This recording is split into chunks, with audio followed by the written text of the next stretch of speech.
Cool. So let me just listen back to myself. Turn on studio mode. Are we live? Are we on the internet? Man, there is a... See, I've got this thing open and it's still... It's sounding good on the Twitch stream. Oh, you can see me? You can hear me on the Twitch stream? Oh, yeah. Yeah, I just turned it on. We're live. Yeah, we're live. We're cooking. Huh. For me, it was still frozen on... It wasn't frozen. It must have been like a huge delay, because, Okay, fantastic. Hello and welcome to DC30 and our Mythic Odyssey of Theros.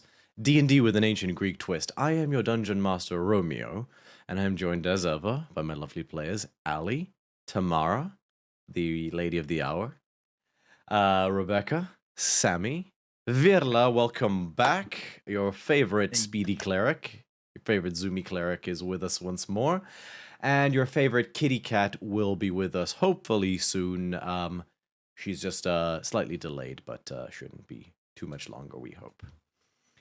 I will begin this evening by, as ever, making a mention not to don't forget, if you like this content and you want to be part of the greater fun, you can join our Discord, which you can get in on all the fun, and I'll be sharing all different lore and resources of the stuff that I create and use in Home-brew, so you can beef up your own Theros campaign, should you so wish. And a final announcement from me, the DC30 officially has a TikTok now as well. So you can check it out at DC30 Official on TikTok, and I'll be posting clips of shocked faces or memes and just general fun. And with those announcements out of the way, can I just ask, do all my players have a instance of the stream open and can hear and the audio turned on? Yeah, I can hear it. I need to open the stream and hope that it doesn't kill my computer.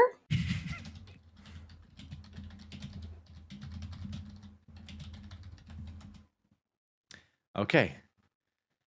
Well, in that case, if everyone has it open, let's get into tonight's episode of our Mythic Odysseys of Theros.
And the automatic switcher works as well, which is a complete saga. That title sequence has been over a year in the making, but I want to take a moment to give a huge thanks to my coworker at my day job, Edwin Dorley, who is credited for producing and composing the music, and the lovely Deanna Lee, who I met on Reddit, and who has her own live stream in which she streams occasionally. If you look up Deanna Lee, she will show up. Incredibly talented singer, fantastic individual, and I'm so excited we finally got the title sequence. If you're wondering why Botch and Xanthia don't feature in the artwork, it's because that artwork was commissioned over a year ago. That's how long this whole debacle has been taken. I'm just gonna get my money's worth out of those artworks before I pay for more. I'm gonna use them at least a few times, but then it's gonna be a rolling update thing. The panels will update as time goes on with scenarios. So, last we left off, you had been working your way through and through, solving the various puzzles of the Forge of Purphoros in order to unlock the gate that leads to the Forge proper, in order to finally access the Forge and put together once more the pieces of Dekela, the Trident of Thassa, currently in the possession of Xanthia. After some grueling psychological challenges, you managed to unlock the gate and found the 3 keys. At which point you were greeted by a room that was a octagonal, metal room with sealed walls, but except for these sort of portcullis-type seals in the walls. At each junction, the door slammed shut behind you. And then the door in front of you also slammed shut, and the statue of Purphoros, or what you thought was a statue of Purphoros at the center of the room, the large statue, came to life, and then you realized this was not the statue of Purphoros, but an avatar of the god himself. You pled your case. He asked you why you had come, and you pled your case to him, saying you had come to reassemble, to repair the trident. And he seemed dismissive.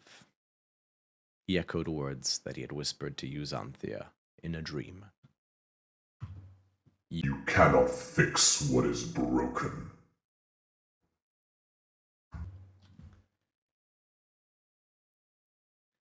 And he spoke of not just your weapon in that respect, but also your past, Xanthia. But in an almost goading tone, invited you to prove him wrong. And that's where we come to now. So before we roll initiative... Initiative? This is not prepared for. No! I'm going to mention it. I'll forgot to mention as well. So as part of his goading as well, you saw at each wall a sandstone slab descended from the ceiling and placed itself against the wall. And upon each of these identically sized and shaped sandstone slabs was a mold impression of a trident.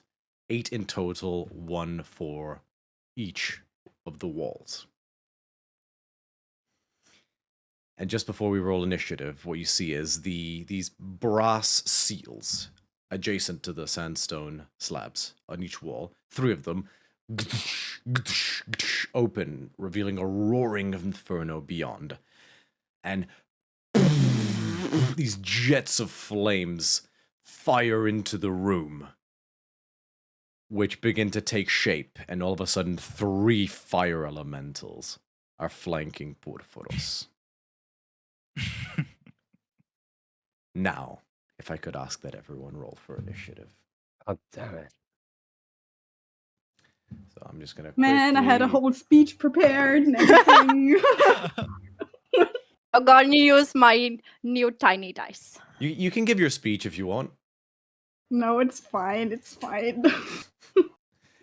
My new dice betrayed. I can say he's just standing there for the moment. Now I'm too stressed, though. Well, that can't be helped. Well, yeah. Here we go. So I will go ahead and activate the map.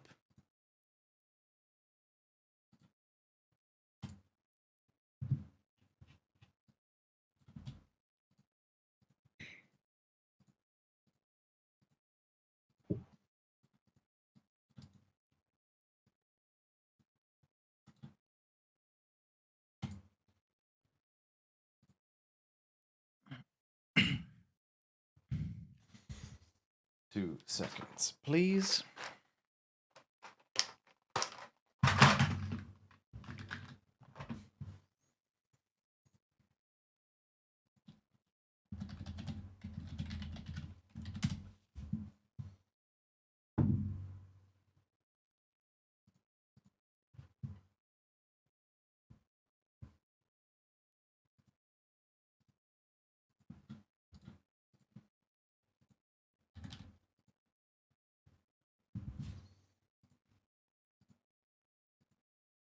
those things are so big. Said the So actress she to the said. bishop. Oh, Jesus. Alrighty. Cool, we're gonna die today. If Hilera dies, I'll be pissed. I just got a septum piercing. Like, this is not okay. I Oh, yeah. refuse. Damn, you're rocking that. Thank you. Nice. Okay, so 25 to 20. 23. Seconds.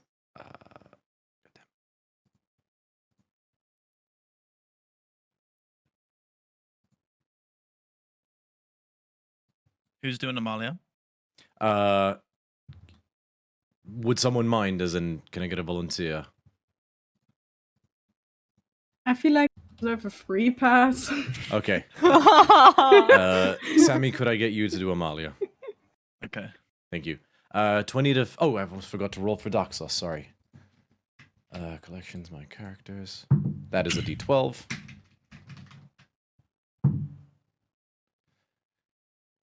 Well, Doxos rolled a natural 19, which you are probably going to be grateful for.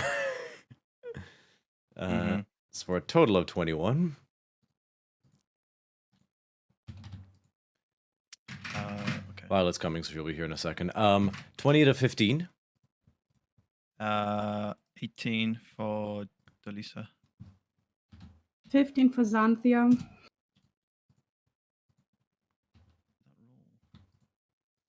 15 to 10.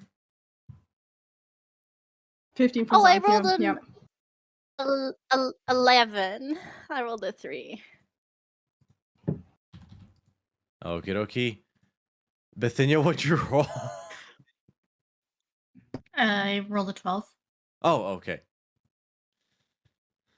Amalia rolled a 5, so that's very fitting. On brand. On brand. Yeah. On brand. Okay. Well, then let's get ready to rumble. Let me just zoom in a little bit so the viewers can see what's up. So, top of the initiative order. Botch. Okay. Well, first things first, I would like to rage. Of course. And so, clad in my new bronze metal armor, I just, put my feet apart, just, pump myself up, and I'm going to cast. Ooh, I'm going to do my Chaos Bolt. Well, first thing, I'm going to cast it first at the depiction, the avatar of Porthoros. Okay. So roll my 2d8. Okay, one is 4, one is 2. Oh, which one rolled Wait, first? you rolled a hit. Oh no, I need to roll to hit first. You're absolutely Yeah. right. Sorry, my bad. Ooh, that's probably not going to hit. 15? 15 misses.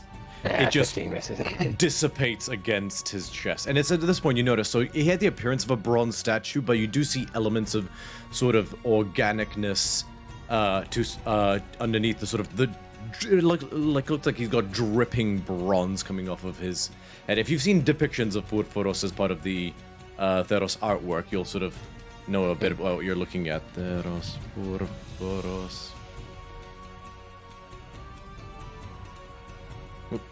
So this, you're basically up the image. So if you go to the players chat, or you'll get a picture of what you're looking at.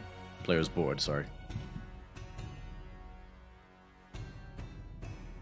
Well, that doesn't appear to be working. God damn it! Why does nothing ever work the way I want it to?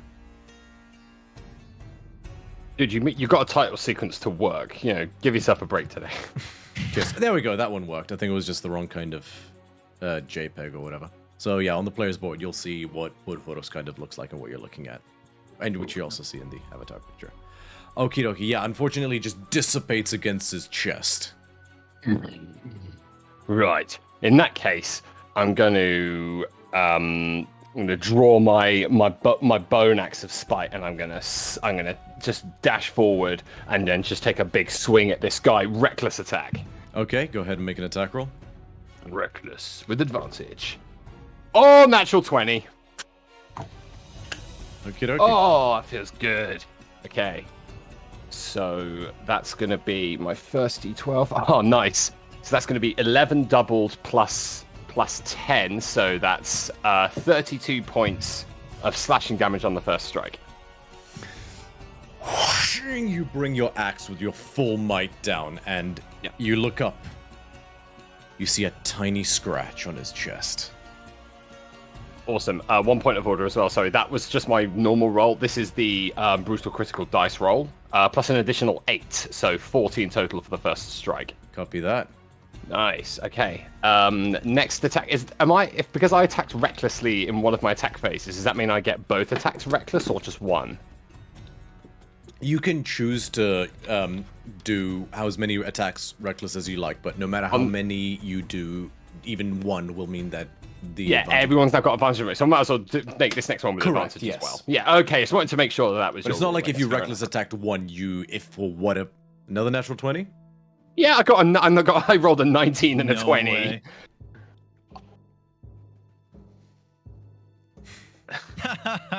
Damn, Skippy. Oh my god. Okay, What right. would we Oh do god, I'm without really channeling the thought? spirit of Grog in that I'm in the final one shot. Okay, so that's 20 plus 10, so that is another 30 on top of that with another 5, so another 35 points of damage. So 75 points of damage all in. You bring your axe down again with a mighty blow. Again, a tiny scratch upon his chest. If it bleeds, I can kill it. I'll make a note as well. It's like the scratch almost looks like a metallic scrape, almost like keying a car. That's sort of that kind of scratch. Okay, on the scale of 1 to, oh my god, he's big, he's gonna kill me. How big is this guy? How tall is he? He would be considered large, so about 10 feet tall. Oh, okay, good, okay. Alright. Say, how's that for you, bronze face? You And I realize am my you turn. also have a bronze face right now, right? Oh yeah! Okay, that's my turn. Okie dokie. First fire elemental's turn. It's gonna move forward. What's going on? Oh, right, wrong thing. Gonna move forward. 10, 15, 20. And it's gonna move into your space botch. Okay.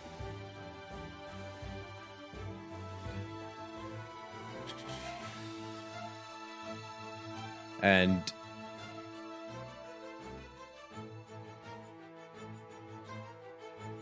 yeah, you take. Sorry, I was just remembering the amount of items. So as it moves into your space, you take. Jesus. 1 point of Jesus. fire damage, and it's now going to use its touch attack against you. So how many points of fire damage? Sorry? 1. 1. Oh, so Half to 0. half to 0, yeah, because I've got resistance, yeah. First attack, 17 to hit. 17 hits. Okay, you take. Oopsie daisy. I'm just gonna use the bronze die. Appropriate for this. 10 points of fire damage. Reduce to 5. Yep, second attack. That is a 23 to hit. Oh, that definitely hits. And you take an additional 6 points of fire damage, reduced to 3. Nice. And that's the end of that fire elemental's turn. Wheat. It is Daxos's turn. What's he gonna do? He's running low.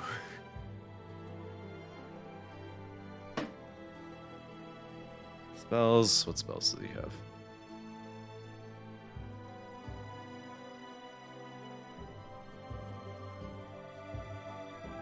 He's gonna pop a second level spiritual weapon, just a normal one. Nice. And yeah, bonus action and drop one of them. Spells and effects. Just here. Oh, for fuck's sake.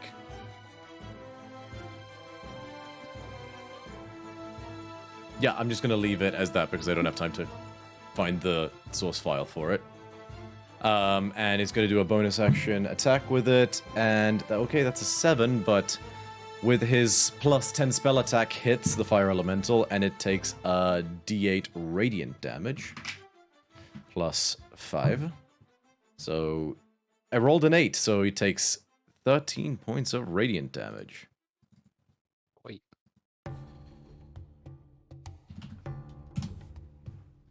And for his action,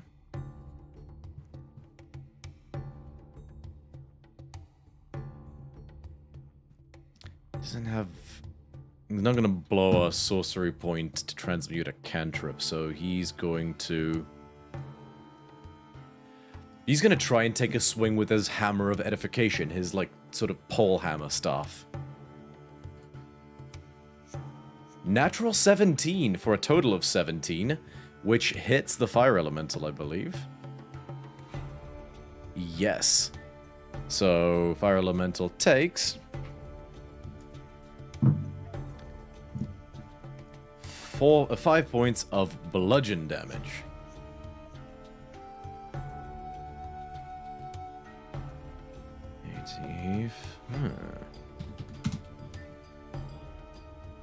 And that's Daxos' turn.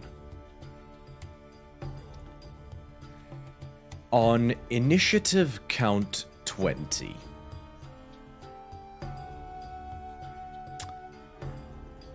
So it was unbearably warm in this, like it was stifling exhaustion heat before. You now realize you're in a metal box with 3 fire elementals.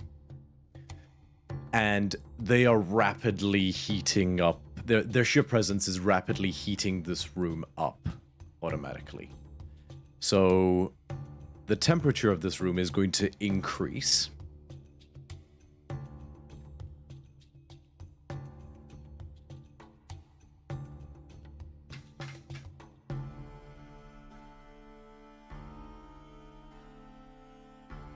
To a total of, sorry, just doing the math. Okay. I need... No, we're good. And yeah, so the temperature is just gonna rapidly increase, and you're right. So at this point, it's at, like, you're burning. Like, it is literally, quite literally, an oven in here right now. Just be aware of that. Dolisa, it's your turn. Cool. This is fun. Okay.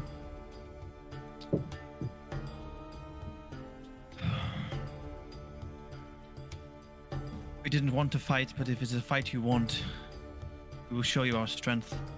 And she's gonna cast Phantasmal Plunge on all 4 of them. So that's intelligence saves. Okie dokie.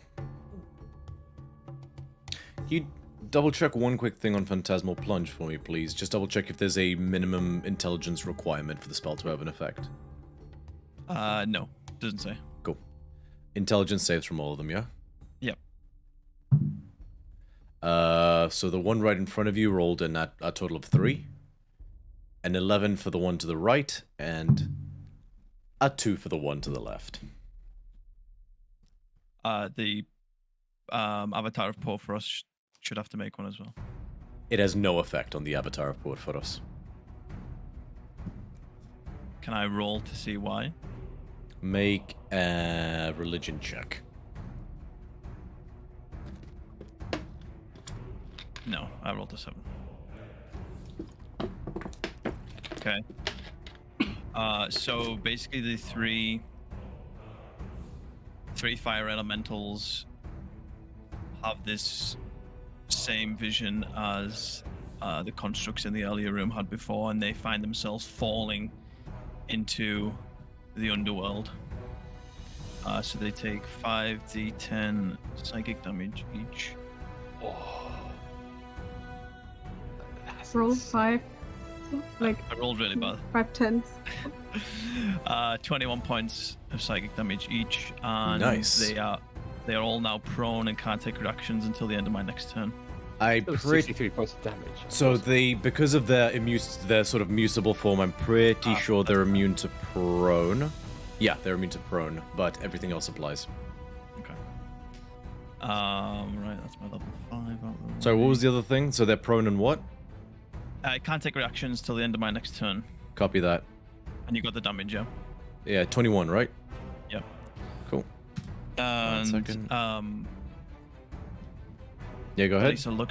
Delisa looks over to Xanthia next to her and show them your strength, and she will bardically inspire you with the D10. And at the same time, let me just read the text on this because it's new.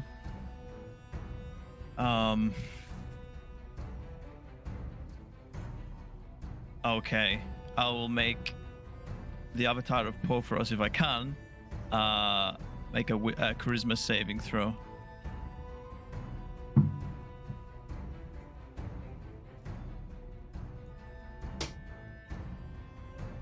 Uh, 17 total. Sorry, 19 total. Yeah, that beats it. Nothing happens then. And do I want to stay where I am?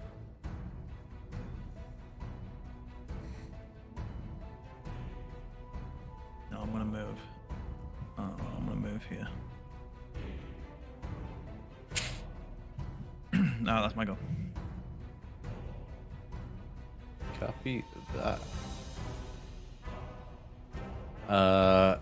So at the end of your turn, the heat begins to get to you. I need you to please make a Constitution saving throw.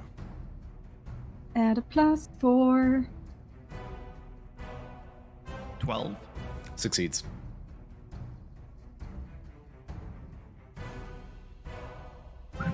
Okay, Xanthia, your turn. God, already. Cool.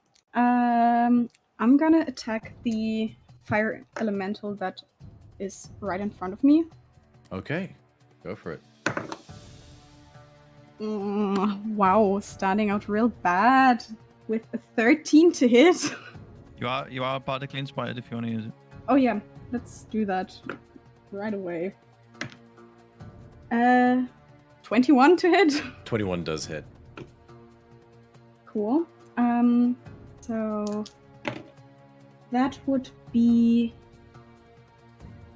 11 slashing and 5 radiant damage. Okie dokie. Second attack. That's a 26 to hit. 26 does hit. That's 7 slashing and 2 radiant. Copy that. And as a bonus action, gonna hit it with the other side of the trident as well. Yeah, that's a natural 2. That doesn't hit. Misses, unfortunately. But 2 decisive blows. And it parts the flames. It doesn't do as much damage as you anticipated. But you do take a small piece. Alrighty. Anything else? I think, yeah, I'm gonna move over just like 5 feet. So I'm flanking with Bacchios, I guess, and also getting in front of Delisa, kind of protectively. Okie. But that's my dokie. turn. Bithynia, it's your turn. So seeing all of this going around, I am going to use Summon Fogs and create a dome around with all of these hot plates around us, Alrighty. 10-foot area. And so I will drop that, but that should give 3 quarter cover and +5 AC to anyone within it. +5? +5 to AC. Yeah. Ooh. So yeah, so the 3/4 cover is +5. So yeah, you, Bithynia, you pull out the platinum spearhead and you release it. And it crumbles into powder before one after the other, these astral hoplites, which I presume are styled in the style of Miletian hoplites. These phantom warriors, these sort of celestial phantom warriors, come forth. And they lock their shields and form a dome of shields with these spears jutting out and protect everyone in the area centered on you. Alrighty. Oh, I almost forgot. Xanthi, I need you to make a Constitution saving throw as the heat is getting to you. That's a dirty 20. Succeeds.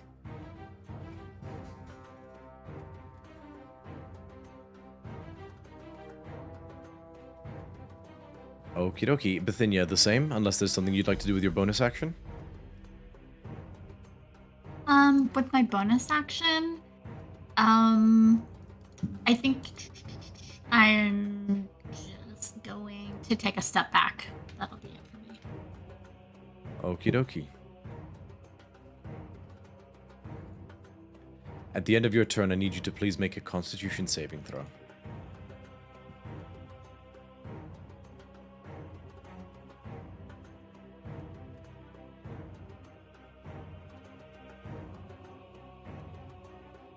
Uh, 17 plus something? Succeeds. 19. Yeah, succeeds. Very well. Hilira, it's your turn. Okay. I would like to move forward a little bit. I don't know if I can move myself. Let me see if this works now.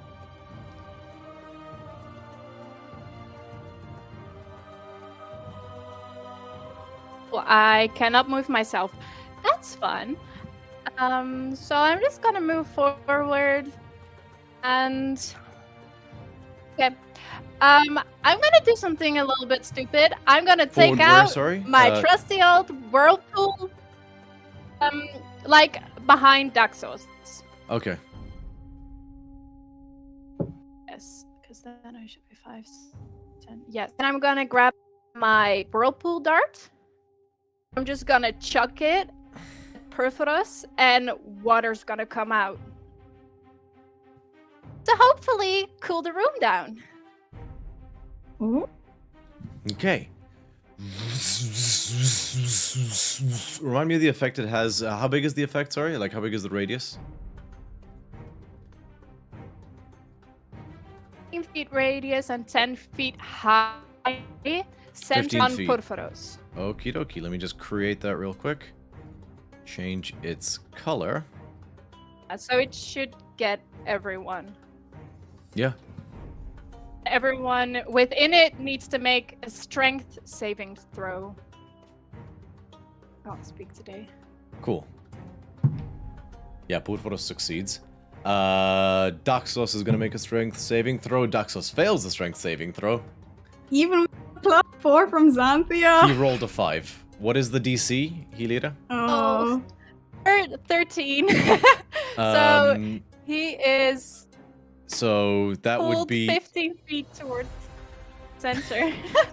So towards Perforos. He's like, oh fuck! And he's just. Is his hair still on fire, or is it just extinguished? His fortunately, his hair was never actually on fire. It is just the color of glowing fire. Okay. But it is matted to his face as he is like spun He takes around. 12 points of damage. Okay, good to know. So he's pulled. Sorry, go ahead, Bosch. Bokios rolled a 28. You succeed. Thank you. So how much points? How much damage on Daxos? Take Sorry. half the damage, and 16, and then Bokios and Perforos take half, 8, and then the that's fire fine. elemental has to make one as well. Fire elemental He's succeeds. in He the rolled a 15 natural feet as 17. well. Half damage. Okay. 8. Copy that. Don't know. It's an icy water thing, so I hope it cools down the room a little bit. Alrighty. It is the avatar of Purforos' turn.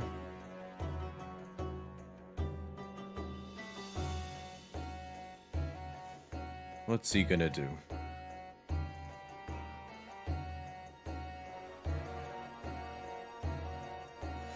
He's gonna cast a spell. You watch as he sort of stands around, looking around this whirlpool that he's in. And faster than you expect, his hand shoots out and catches the dart. And then you hear a sound, and then the whirlpool vanishes. And then he drops the dispelled dart onto the floor as he casts Dispel Magic. Not my child! Killjoy. Oh, I love that dart. That's his turn. It is this fire elemental's turn. On the bright side, maybe you prevented him from doing something even worse to us. It's gonna move into this area, and it's gonna take 2 swipes at you, Dolisa. 21. That if I have +5 to my AC, that misses. Yeah, it unfortunately can't make it through the shields. Bring, bring. And yeah, if a 21 didn't hit, Was then that a melee attack? it was a melee attack. Because Rebecca posted something in the chat. If a creature outside the phalanx misses a melee attack upon a creature within the phalanx, you can make a melee spell attack as a free action against that creature. On a hit, the original attacking enemy takes 1d6 plus your spellcasting modifier and radiant damage. That is the effect of summon phalanx, yes. So make 2 melee. Rebecca, make 2 melee spell attacks. Is that just a D20? Like, what is? I've never done this before. When you cast Eldritch Blast, you're making a spell attack. So just treat it like you're casting Eldritch Blast. Yeah, it's just your int plus your proficiency bonus. So D20 plus my intelligence modifier? Plus your proficiency bonus. So +9. Yeah. Okay. 21 total. Hits.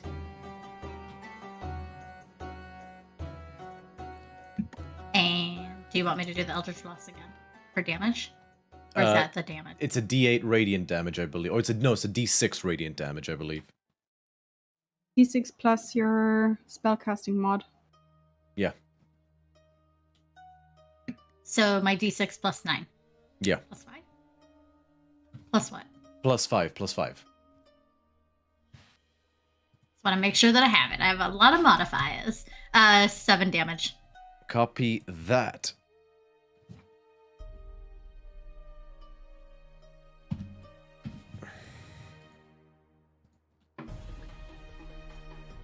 It is Amalia's turn.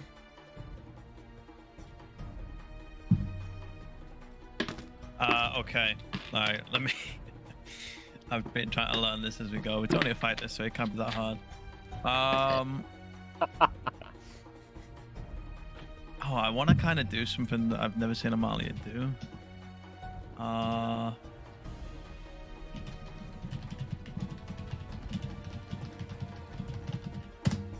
But no...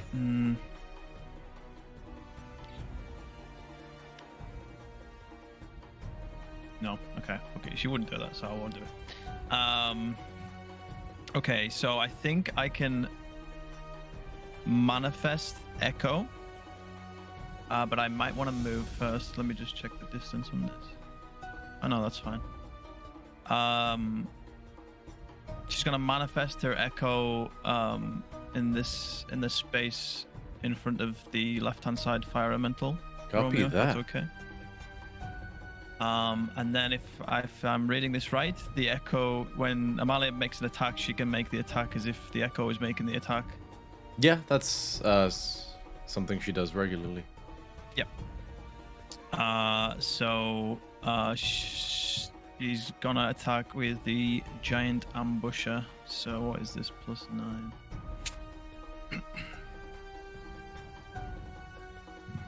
19 to hit. 19 hits. Okay. It's 1d12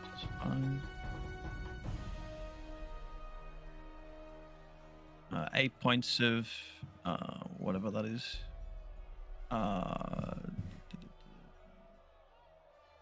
A point of slashing damage. Magical slashing. Copy that. Okay. She's a level 11 fighter, so 3 attacks, so 2 more. Same thing. 20 plus 9. Yeah, it's a 26 to hit. Hits.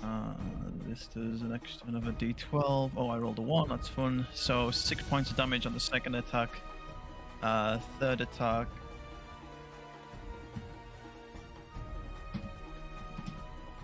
Well, that's a natural 2 for a 11. Misses. Unfortunately, the last one whiffs. Yeah. If I'm reading this right, I can use Unleashed Incarnation to make an extra attack. Yes, you can. I'll mark off a use of that for you. Yes, because I can't do that. Okay, and I'll make another one. Oh, nice. 27 to hit. That hits. And this time I rolled a 9 on the dice, so 14 points of damage.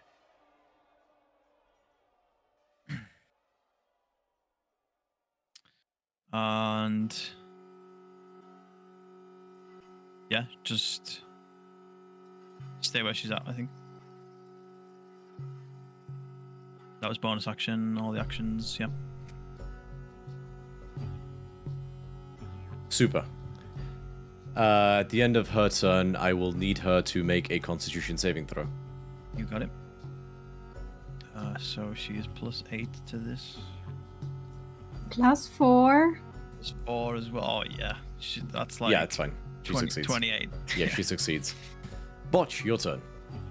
Right. There's a lot happening here, and I'm getting confused and quite angry. So I'm just gonna keep on swinging. I'm currently in an enemy right now, which has not happened since I was last swallowed. So I'm gonna attack the thing that I seem to be inside just by swinging randomly, recklessly. Okay, make your attacks. Okay. Oh God. Okay. Yeah. The gods Do you get a not like me bonus now. because I'm flanking with you? Like advantage or something? He's I don't not- know. I already the get rules. advantage because I'm reckless. Oh, okay. But chances are I don't hit. 15 to hit. 15 just misses. Just misses. Yeah, I rolled a natural 4.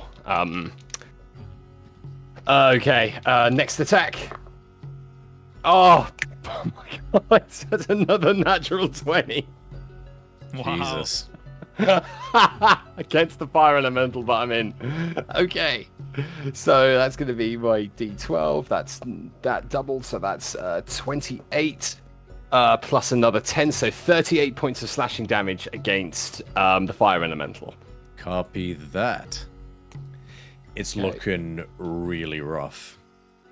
Not that I would know that because I'm inside it, but yeah, Yeah. I will. I'm just going to keep swinging. Okay, but that's my turn at this stage. No, wait, sorry, I did the math wrong. You scatter that fire elemental to the winds. Nice. Good going. You right? That'll be my turn. Okay. Daxos' turn. He's gonna take a step back. He's still entered Purphoros' space. Sorry, grandfather. And he's going to try to cast a guiding bolt, just a first level guiding bolt against Purphoros.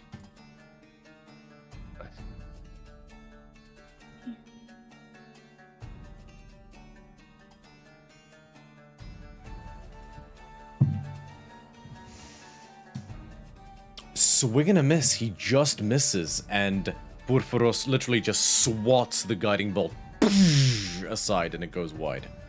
Shit. He's gonna move the spiritual weapon as his bonus action and try to attack with it.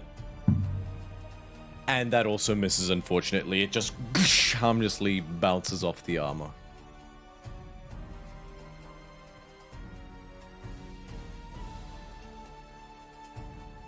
And that's his turn. On initiative count 20, you guys watch as... Actually, I need to roll for this. 10. 2, 4, 6, 8, 10.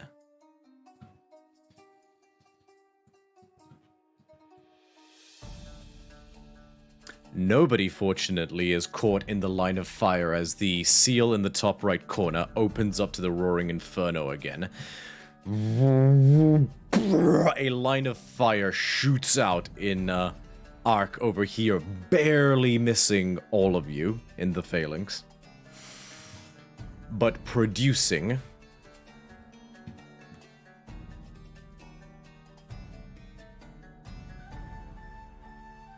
a fresh fire elemental appears where the line of fire dissipates.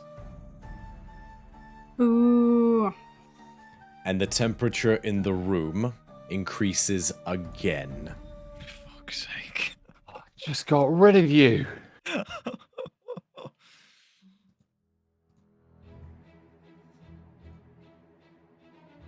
That's a problem. We just have a look at something. So for each fire elemental, so that puts us at K.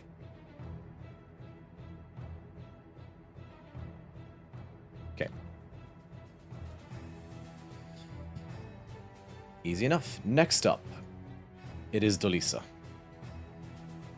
Oh, that came around quick. Okay. What is Delisa doing? Delisa. Oh.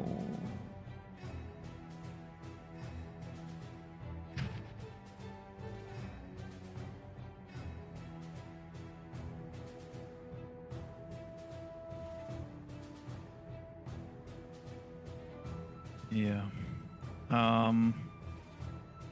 Yeah, I think that's best. She starts to play the lyre, and this cylindrical bead of radiant energy starts to radiate out from her as she casts Aura of Vitality. Oh, that's my last third level, and that is a action to cast that. So bonus action.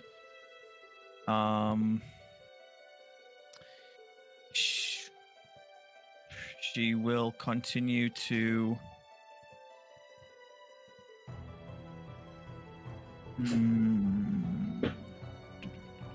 Yeah.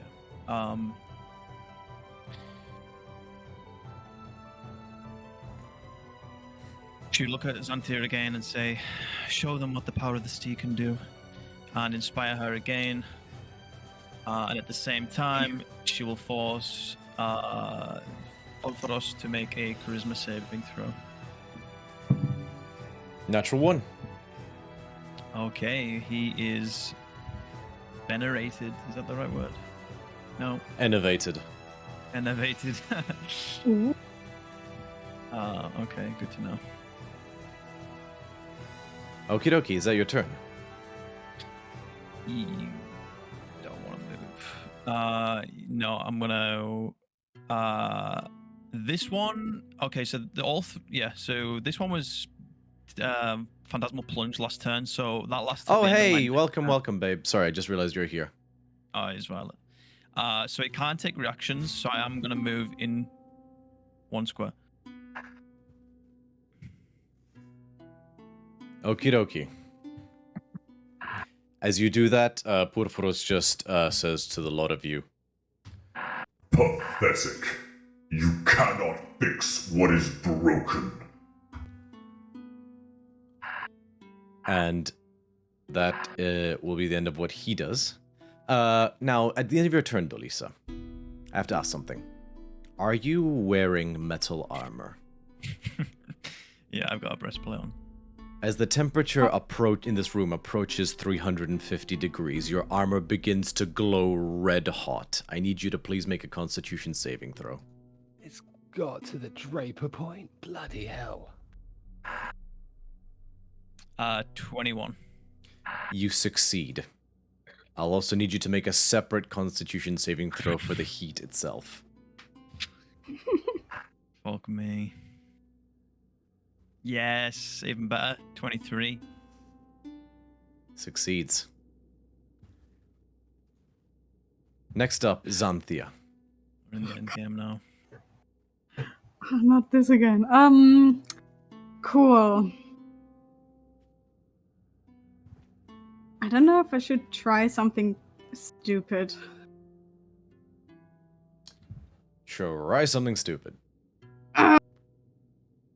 I'd just waste my turn completely, to be honest. So I see some nodding. Yeah, let's go for it. Sure. So Xanthia's gonna leave the phalanx and go here, and she's gonna use Gust of Wind and create a 10 feet wide, 60 feet long, strong wind just blasting from her. Oh god. Getting used to the mic standing there. Blasting forward towards the two fire elementals in her line of sight. It goes that far? Is it 60 feet? Oh, Let I me didn't realize check. Gust of Wind went that far. Yeah, go for it. Yeah. Okay, it should be long enough. I'm gonna do that. So each creature that starts its turn in the line must succeed on a strength save or be pushed 15 feet away from me. Okay. Then it's 2 feet of movement for every 1 foot it moves. The gas disperses gas or vapor and it extinguishes candles, torches, or similar unprotected flames in the area. So natural 15 for the one in front of you and a natural 4 for the one in front of you. Both fail. Okie dokie. So they're pushed back how far? 15 feet. 1, 2, 3. And he can't go back any further. That's the end of that. And I don't know how you would rule that, but it says... Does it say It non-magical disperses- flames? Does it say non-magical? It says unprotected flames.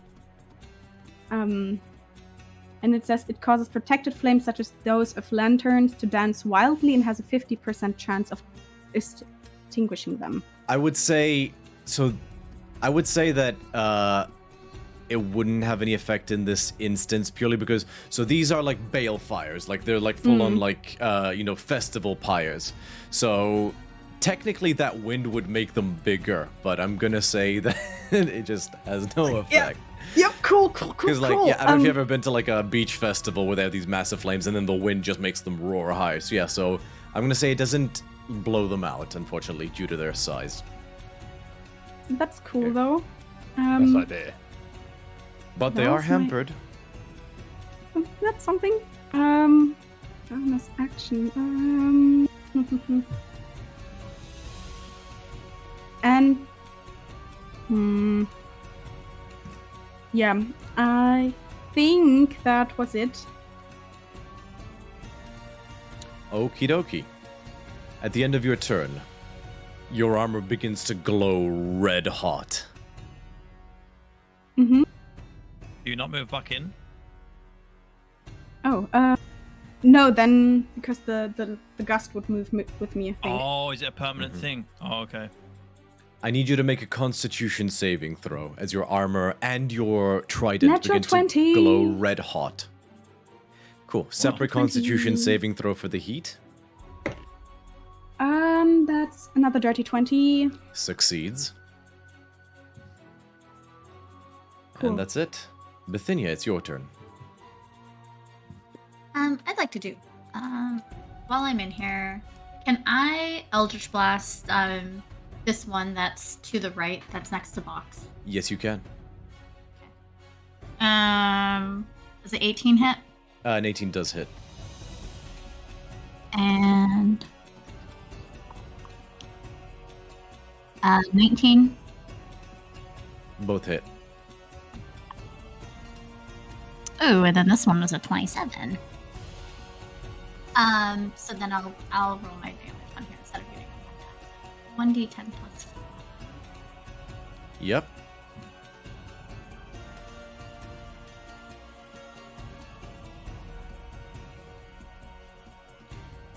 And so that will do a total of 26 plus 6, which is 32. Jesus. 32 damage. Very nice. Take a blast. I'll just blast.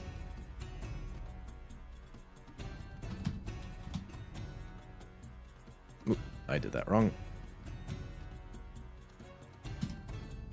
And did I have a plus to any of my damage from anybody? Or am I... No. Alright, at the end of your turn, your Arcanist's bow staff begins to glow red hot. I need you to make a Constitution saving throw.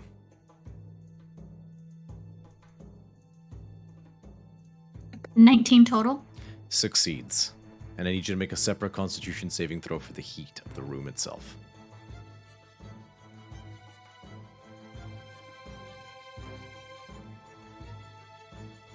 That does not pass that one. What'd you roll? 4. Not enough. The Whatever DC... it wasn't enough. It was 7. Roll. So you rolled a 7 total? Yeah. With the +4? Oh, I have a +4, so 11 total. 11 would still succeed for the moment. Hey, there we go. I didn't know I had a +4 for it. Okay. As long as you're close to me, you get a +4 on all saves. Yeah. Okay, Is that dokie. your- Yeah, that's is what I was that your double-checking. MVT, most Cool. valuable trinket. Alright, Hilira, it's your Yes, yeah. turn. Cool. This is awesome. Great. Fabulous. Can I move towards the fire elemental near Buckios? Yes, you can. Cool. Can I go into a flanking position with Buckios to give him some extra juju? Sure. Cool. I'd like to stick my hand into the fire elemental, and I'm going to cast inflict wounds at first level. Oh shit, I almost forgot. Thank you for reminding me. So, who's attacked a fire elemental with melee range? Okay, oh, you did it twice, Botch. So, you take 7 points of fire damage. Reduced to 3. Yeah. Yeah, that's fine. I did that first round. Mm-hmm. Oh, and Botch, I should have been making you do a con save at this point because of your metal armor. But, we'll... It gives me resistance to fire damage. Yes, but this is not for... So, I haven't been making you roll for the, heat exhaustion, but there's a separate thing for the metal armor that you... Fair play. So, you might not take damage, but still might inflict a condition on you. I see Xanthia, what you're talking how many about, times yeah. did you attack the fire elemental? In one round with Yeah. 2 attacks that hit. Okay, so you take 9 points of fire damage. Because it's Okay. every time. Sorry, Hilira, go ahead. 15, does a 15 hit? 15 just misses. Oh. Well, I just stuck my hand into fire, so that's fun. You take 4 points of fire damage. Yeah, okay, let me just write that down before I forget. And then... I do have a bonus action I can use, which I don't think I can actually use. Cool, I'll just put my shield out, and I'll make an angry face. Okay, okay. with Do you my want to try shield of quickly permissions. moving your token again? I've just reset your permissions. Like Okay. I took them away and then I gave them back. Yay! Not sure what I happened can there. move Sorry about that. myself. Cool. Okay, End of well, your turn, that's Hilira. all. Your sword Yeah. and your armor begin to glow red hot. I need you to make a Constitution saving throw. Okay. Oh, that's a 20, dirty 20. Succeeds, and a separate Constitution saving throw for the heat exhaustion. Oh, that's cocked. Sorry. Oh, that's an 11. Still succeeds, just succeeds. Hey. Cool. You get the sense that as the temperature goes up, it's going to be more difficult to resist these heat effects. It is Purforos's turn. He's going to take a step forward and 2 steps forward. Can you step through people like me? Actually, yeah, no, that's a good point. So he's going to He's gonna jump. He just leaps. Lands here. Or does he do that? Actually, no, he's going to leap and land. No, he's just gonna. That's just lame. He's just gonna move around here. Botch, by all means, take an opportunity attack if you wish. I'd like to keep my reaction for something else, but yeah. Okie If need. dokie.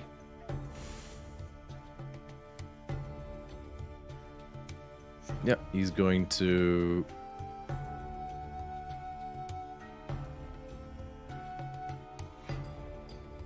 Yeah, he is simply going to cast Dispel Magic again on the Phalanx. I'm gonna counterspell it. Okie dokie, make a ability check.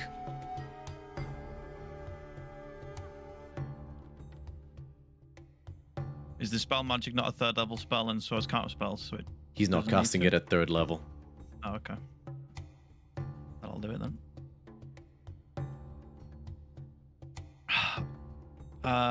15. 15 succeeds, so he's going to try counterspell your counterspell. Would that count as his reaction then for his round? Yeah. Cool. Just double checking.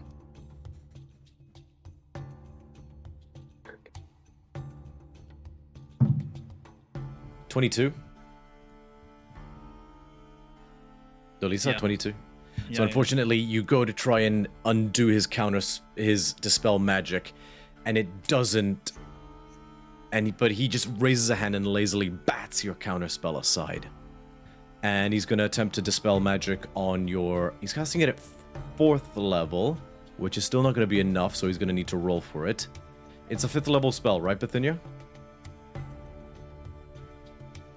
I can't hear you, Bithynia. You Hold on. muted? Oh. What was the 22 against? So he made an ability check to counterspell Dolisa. This counterspell with his own. And he's going to attempt to dispel magic. 27. Against what? Your summon phalanx vanishes.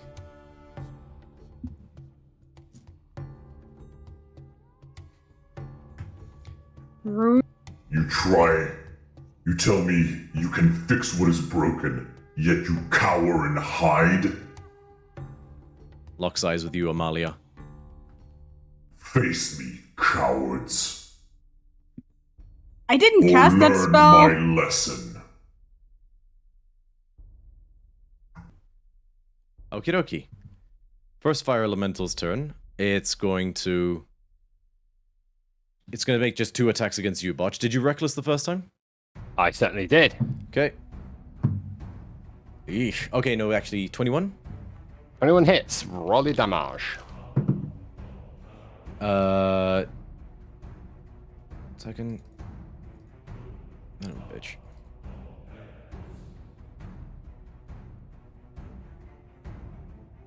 Can't do math. 11, halved to 5. Okay, and as he makes contact with me, I would like to use my reaction this round to use Unstable Backlash. Okie dokie. Now, in your mind, does this mean that I also get to recast Chaos Bolt, or is the Unstable Backlash limited to the Chaos table? For the moment, you can recast Chaos Bolt again. Be aware that it's still a ranged spell attack mechanically, so you will be at disadvantage if you try to shoot this fire elemental. Okay, and I have to do it against... I don't have to do it against the person that hit me, though. No. No, I'm aiming it at Porthoros. Okay. Oh, that's much better. 23. 23 does hit. Yes. Right, roll my 2d8.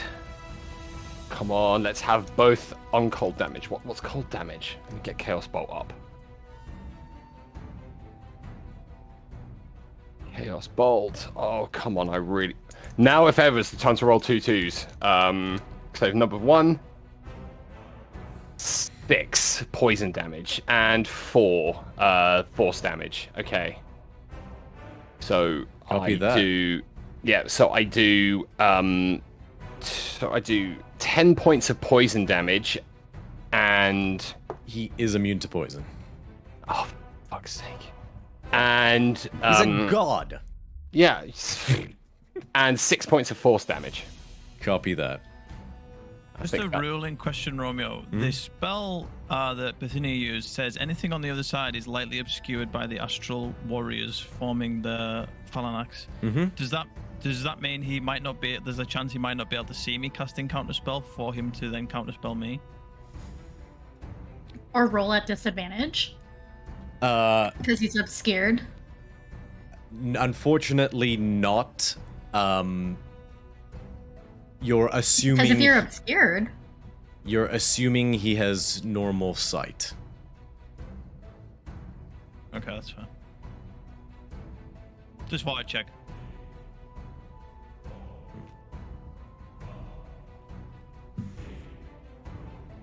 Okie dokie. And the fire elemental misses with a second attack. Sweet. This fire elemental at the back is going to 5, 10. How far can they move again? Oh, yeah. No, they got plenty of space. 5, 10, 15, 20, 25, 30. It's going to take 2 swipes at you, Helira. 22. And. Oh, yeah. On the 22. Mm-hmm. I know Rylet's here, but I was kind of playing her in the round. She's going to use the Shadow Mater feature to teleport the what the fuck's it called? The Echo within 5 feet of Helira, and it has to attack the Echo instead of Helira. Ooh. Nice move. Attacks the Echo instead. In that case, cool. It hits the Echo instead, and the Echo is destroyed. Clutch. Okie dokie. And the second attack was a 14 total. Nope. Very well.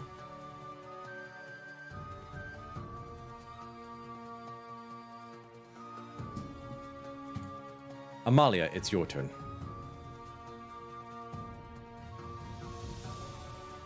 Can't hear you. Can you hear me now? Yep. Yeah. Okay. So you see the fire elemental that is next to Hidera? How far is it? Mm-hmm. Yeah. How far is it? It is 25 feet from you. Well, that's easy enough. Alright, I throw a wolf spike at it.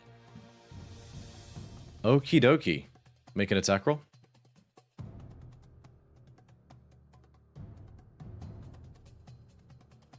+15 +8. Hits. Okay, and the damage is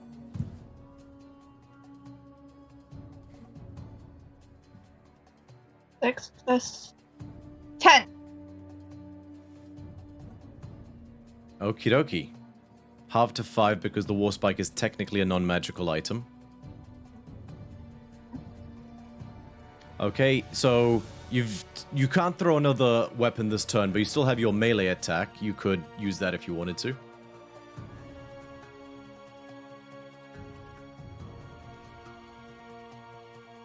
One second.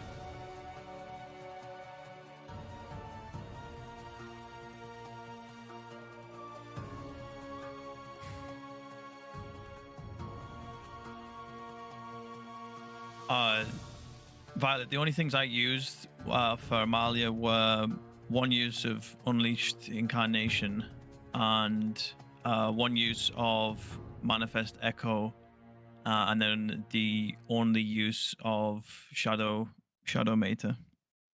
Okay, that's fine. I marked off a second Unleash Incarnation that you forgot to do from the Fire 2 Lava Elemental fight.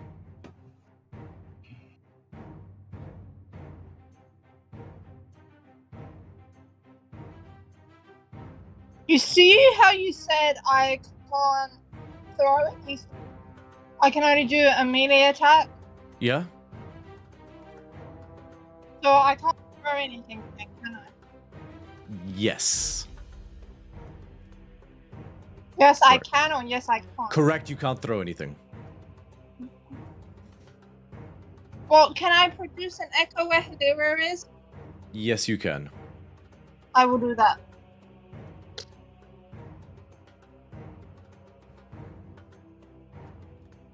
Okie dokie. Spells and effects. Echo. Anything else? Okay, if you wanted to, you could, I don't know, attack Porphyros or something. Just putting that out there. But he's a god. I feel scared. Okay. Plus, like, if I slash him, I don't think that's a good idea. Okay, at the end of your turn, Amalia, your armor and your axe begin to glow red hot. I need you to make a Constitution saving throw. And you don't have the +4 right now.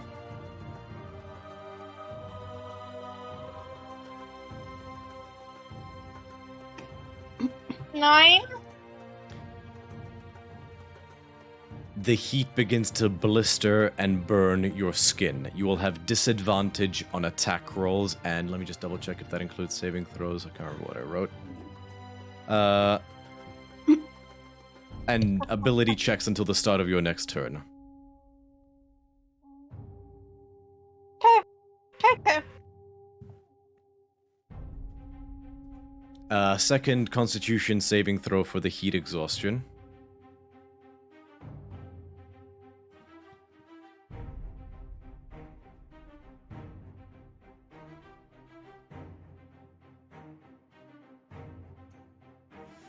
You take a point of exhaustion.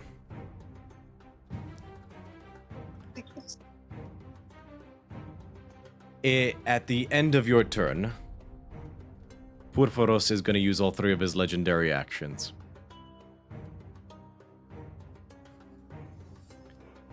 Gonna move forward 5 feet. And he's gonna do a single melee attack against you, Amalia. About right. Hmm?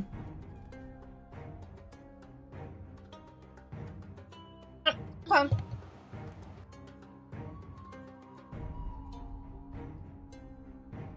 Two seconds.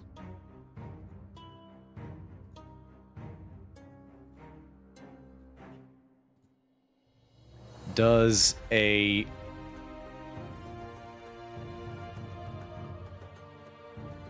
25 hit? Yeah. It doesn't hit, actually, Amalia. Because he's not aiming for you. You watch him bring his hammer down, and you raise your axe to parry, and he strikes the head of it, and there is a cacophonous metal smashing sound that echoes out, and you guys in slow motion hear a horrific metallic groan. At 1/1000th the speed in slow motion before... No. Did you just break my fucking axe? Your giant craft ambusher is sundered. You chose No. a god. You wanted to take my axe away from me so bad.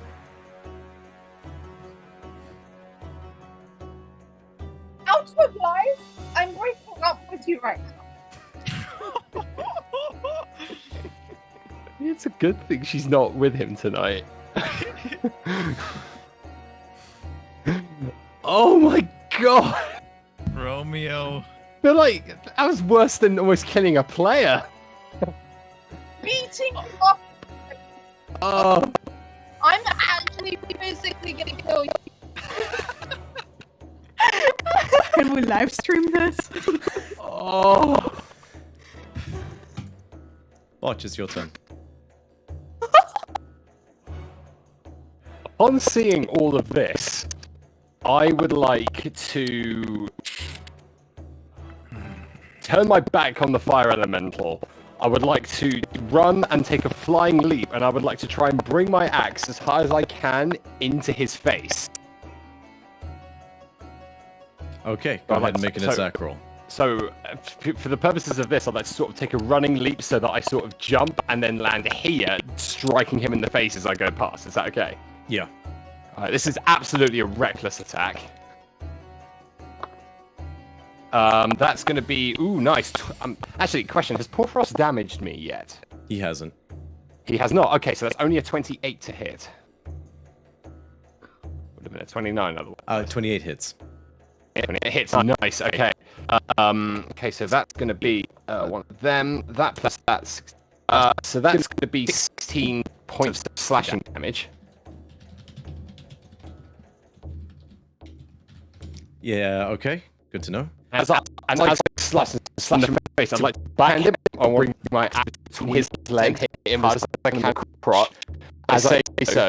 As I do. Before you do your second attack, I was going to do this a moment ago, but Okay, cool. No, you do your Daxos as a reaction. Yeah. Is going to say, Botch, no. This isn't a fight. This is a test. I'm gonna... Just FYI, he wasn't withholding information. You see a moment of realization on his face.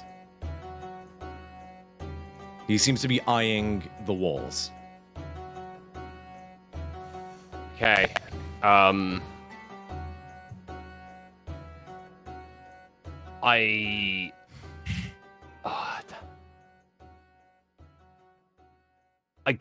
As I go for the underhand swing into his balls, I look up at him and say, I was gonna steal that axe. That axe was meant to be mine. And then I would like to, and then I'm not going to attack. I would instead like to use the next moment of realization in my moment of restraint to look at the walls and try and discern what Daxos means by this being a test. Make a perception check. So what you see on the walls, on each wall is a stone slab that has a mold of a trident on it. 8 in total. 8 in total. There's a bunch of arcane filigree that you don't recognize around each stone slab as well. So I rolled a 19 for my perception check. Sorry, I changed my mind about the perception check. I just volunteered the information. Oh, okay, good. So 8 trident casts with some arcane filigree. That basically have these two like brass seals where the fire elementals shoot out like adjacent to them. Okay. In that case, then, where's the nearest one of these? So you can see them on the walls. Yeah, but in terms of the depiction, is the horizontal thing, is that the mold of the trident? Correct. And then are these brass knob nipple-looking things, the things where fire elementals are coming out?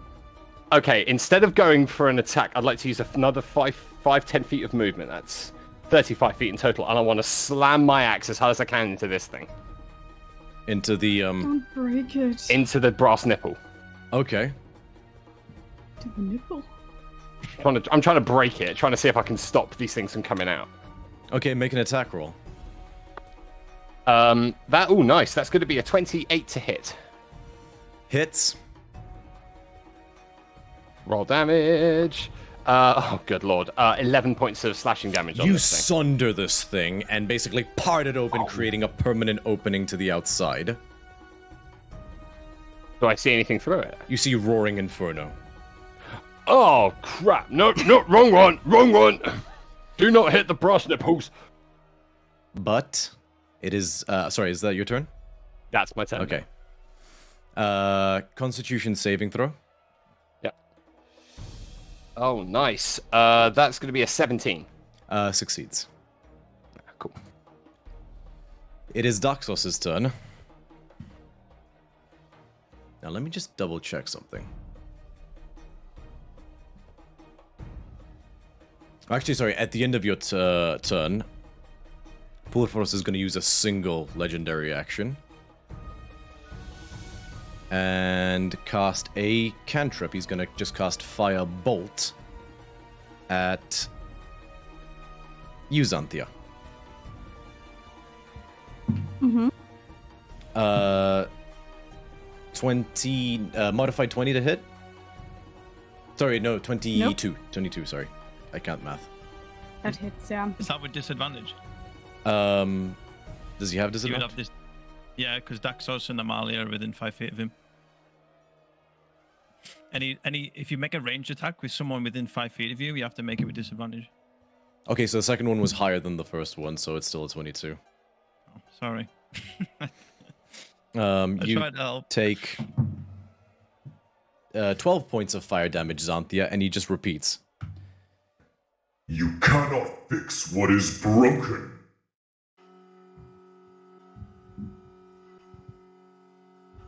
Oh, Okay. It is Daxos' turn. I changed my voice back, right? Yeah, okay. Yeah. And he's panting.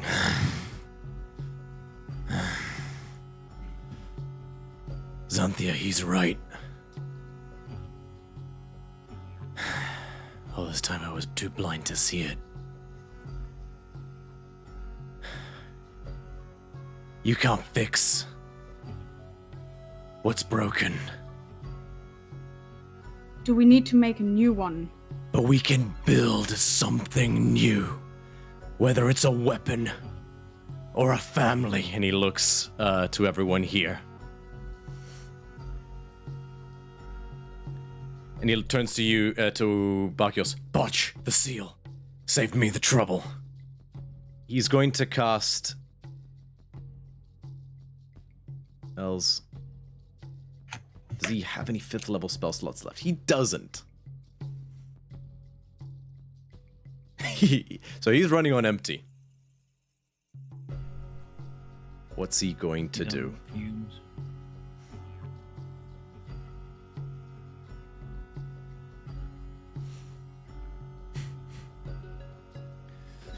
He just says to you, Xanthia, the fire seals. I'll cover. And he's going to lob a fireball where he can get these 2 fire elementals, but he's going to transmute it into a cold ball. Dex saving throws on path of both of them, which they both fail. And they each take... I'm just going to roll this. Let me just mark off a 3rd... Oh, no. Level spell slot. And they take...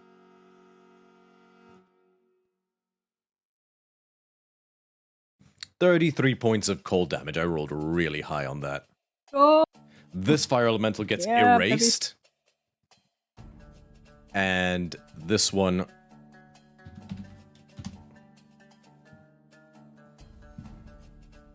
It takes up hefty amount of damage. Cool. On initiative count 20. I need to roll for the random fire port as well.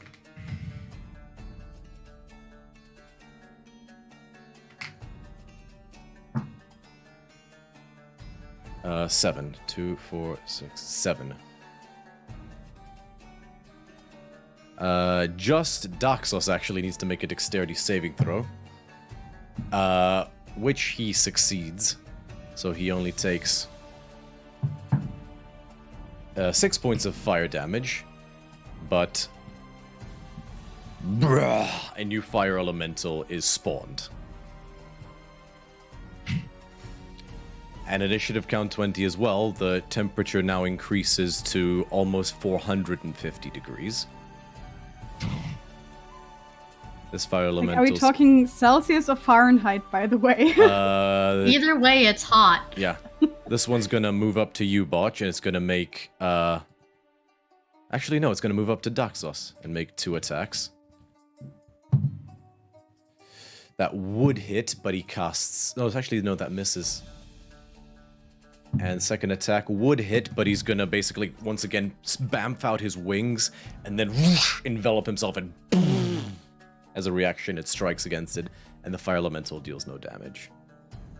Dolisa, it's your turn. Okay, nice and simple turn from me. Walks up to Xanthia. You're going to need to be at your full strength for this. And the cylindrical light that was encasing Dolisa moves over into you, and she'll use Aura Vitality on you.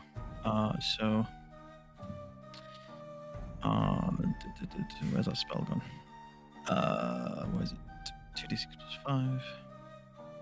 Nice. So you take 13 points of healing, and then she's going to hit you with a that was bonus action. Going to hit you with a level 2 cure wounds as well. So that's 2d8 plus 6. So that's 15 more points of healing. Wow. Thank you. That was much needed. You've got this. And then she's going to just move 1 square away from her. At the end of your turn, your armor goes from red to orange. I need you to make a Constitution saving throw for the metal. Phil? What'd you get? 9. Disadvantage. +4? Still fails. Disadvantage on attack rolls and ability checks on this turn. Separate Constitution saving throw for the heat exhaustion. Oh no, that's not good either. It's 10. Point of exhaustion. No! Xanthia, it's your turn. Ah, cool. Xanthia's gonna move to the trident mold and examine it. Like, trying to figure out, like, okay, do I need to press something? Do I need to insert something? Like, So I'll remind you, Daxos yelled the fire seals. the seals. Okay. Seals. Well, then she's gonna be like, okay, nope, that's not it. Move to the seal right next to it and... So it's currently shut. Botch just sliced one Mhm. open on the other end, on the where he is. Mm-hmm. What do you do?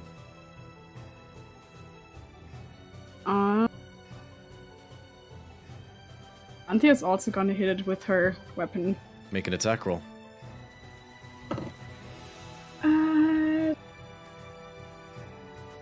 I'm 12? No, 14. Hits.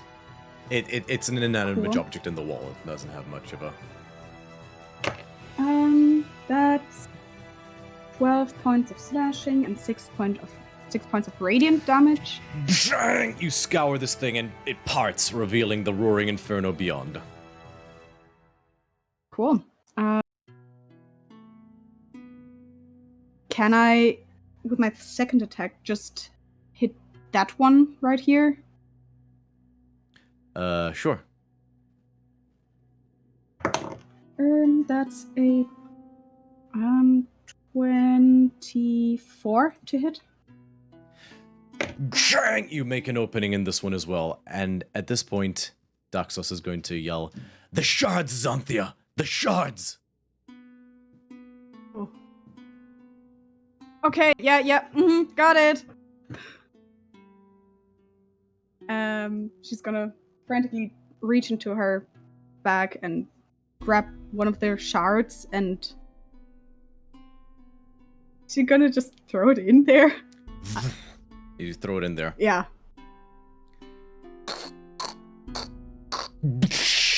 The stone slab next to where you are shatters.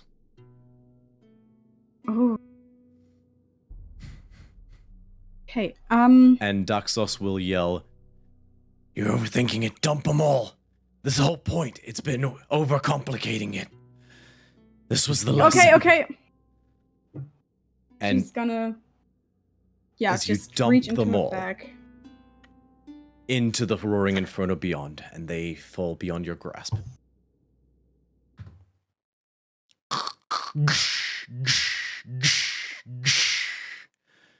One after the other, the stone molds burst into a million pieces.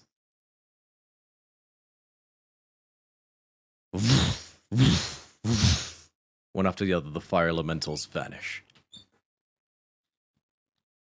And Purpuros smiles, raises his hand, and a cooling mist emanates out from it. As he rapidly reduces the temperature in the room.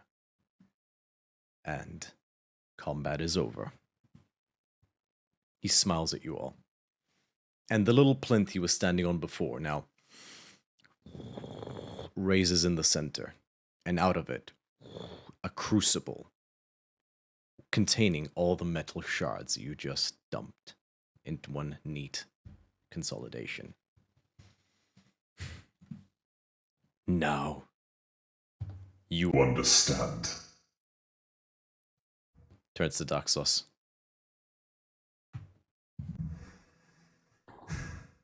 I know you did not choose your life, my child. And I would have had you lead a different upbringing. But finally you have grown and have learned to take what you have been given and build something worthwhile out of it, for others and yourself. And you too, see Xanthia. We mustn't cling to the shards of what was, hoping it can be the same. But we can break them down further. We can accept them, and from them, we can build something new. The old must make way for the future, yes. Be it weapon or family.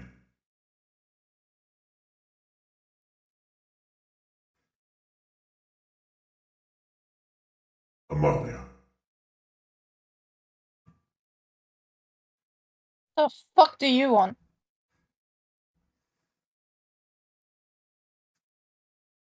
you have the courage of 1,000.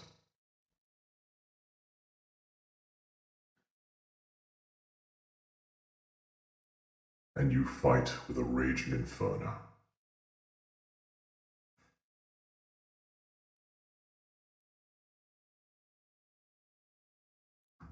And he reaches behind him, seemingly out of nowhere, and he produces a beautiful double-headed Labris axe made out of glossy black metal you don't recognize. Upon it is these beautiful embossing of these phantom faces that go all up and down the head.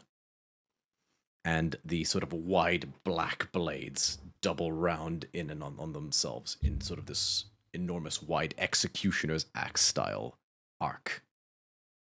And he holds it out to you.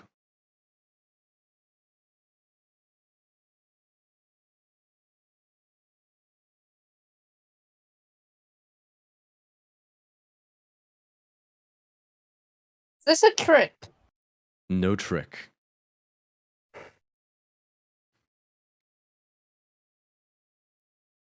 Okay, I take the axe. I taught a lesson. I have taught it. Now I make repairs.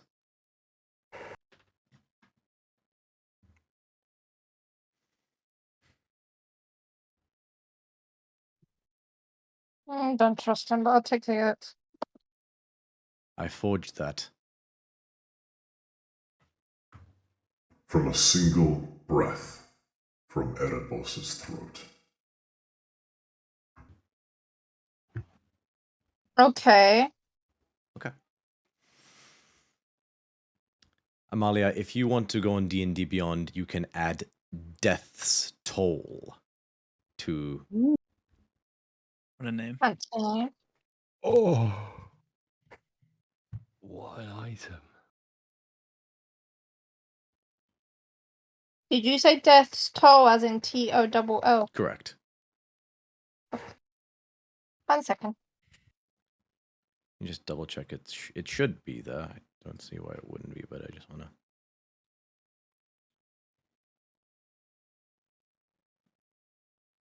Sorry, no. Death's Knell. Death's Toll is a different item. Death Knell. Death Knell. KNELL. KELL, did you say? KNELL. Oh, yeah. So if you write death space KNELL. Okay, 1 second.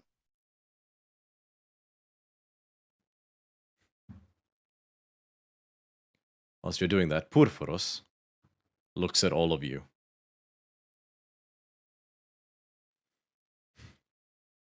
You best get to work. You have much to do. And the last part, You have much to do. and he looks at Daxos, smiles, and he sort of rests on his hammer.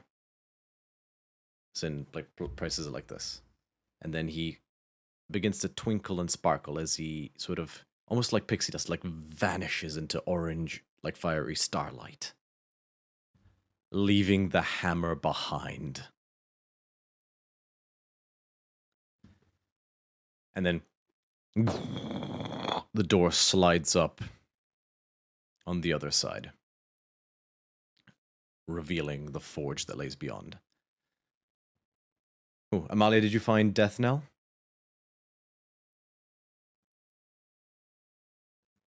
Alright, so I'll help you at it later, but to describe what it does, it is a +2 Great Axe.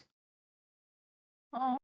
When you reduce a creature to 0 hit points with an attack using this weapon, a foreboding gong-like sound emanates from the blade. When this happens, any hostile creature that's missing any of its hit points within 15 feet is forced to make a DC 15 Wisdom saving throw. On a failed save, they take 1d6 psychic damage, or half as much on a success. So every time you kill something, its soul screams, doing psychic damage to everything in 15 feet. Nice. Messed my up.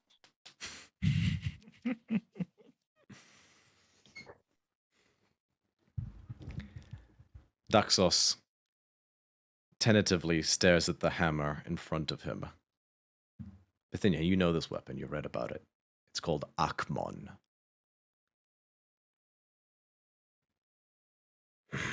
My whole life I was running from this moment. But now I get to say, I'm doing it for something good. And he holds his hand out, and without missing a beat, the hammer dang, flies to his hand. Daxos is Thor? All right. Are we gonna make a fucking trident or what? Ready whenever you are. So, you follow Daxos into the next room, and you have to again momentarily avert your eyes from the bright light of the magma until they adjust, as you are in you see a maybe 30-foot room, whose wall opens up into another cavern with a lake of lava. Smaller this time, slightly than the last one. Maybe 100 feet long at a single wider point. Roughly a third of the floor of the room you are in extends into the lake of lava. You see a narrow walkway that extends from this room, about 20 feet onto the lake, connecting to a 30-foot wide circular stone platform. Flanking the platform, you see twin statues of maidens in the classical pose of bearing an amphora on their shoulder. Molten magma pours freely from each amphora, in twin falls that gather in a stone basin at the center of the platform. Upon this platform, you see a large anvil, thick with glyphs, as well as a large stone bench. Multiple grinding wheels, and all the other equipment you'd expect in a blacksmith's forge. You can't help but note that, other than the statue setup, it all seems sort of humble. For a god, at least. Daxos turns to everybody.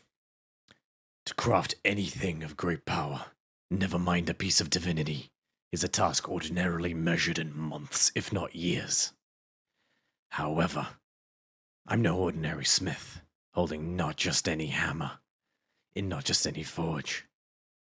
And fortunately, we have all the power we need locked still within that metal. We're simply going to reconstitute it. Even so, it's not going to take a not insignificant amount of effort. Bolos Zodor! We've got work to do. Botch. That armor is going to make you able to withstand the heat in this room, so I'm going to need your help. Everybody else you might want to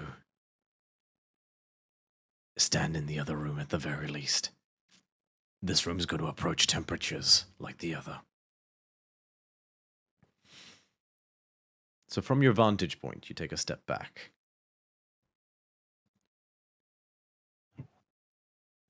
And actually, sorry, before that happens, if I'm gonna do this, we're gonna have to awaken the magical energy once more. We need a catalyst to jumpstart the magical energy once I've reforged the metal into at least a solid ingot. Hilira, I have a very important job for you. And she's gone. Oh, what timing! She already zoomed off. Oh, that was great So, time. lads. Fuck this shit, I'm out. All right, we'll give her a moment.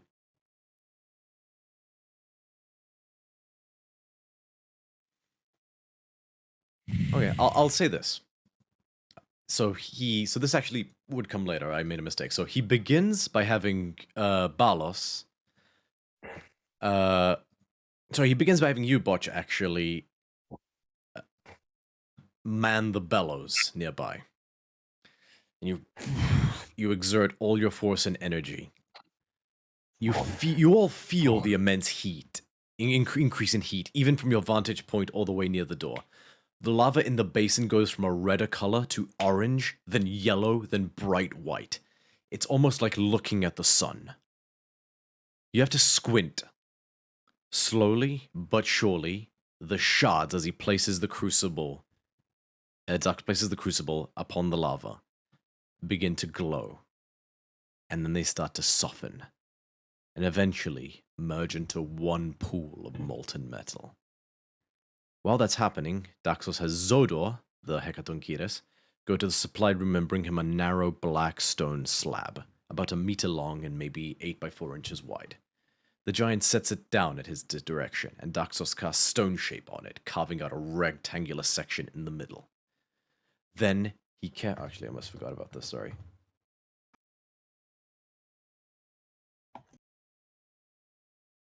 He carefully brings the crucible over and pours the molten auramite into the mold he's made. It quickly fills the space.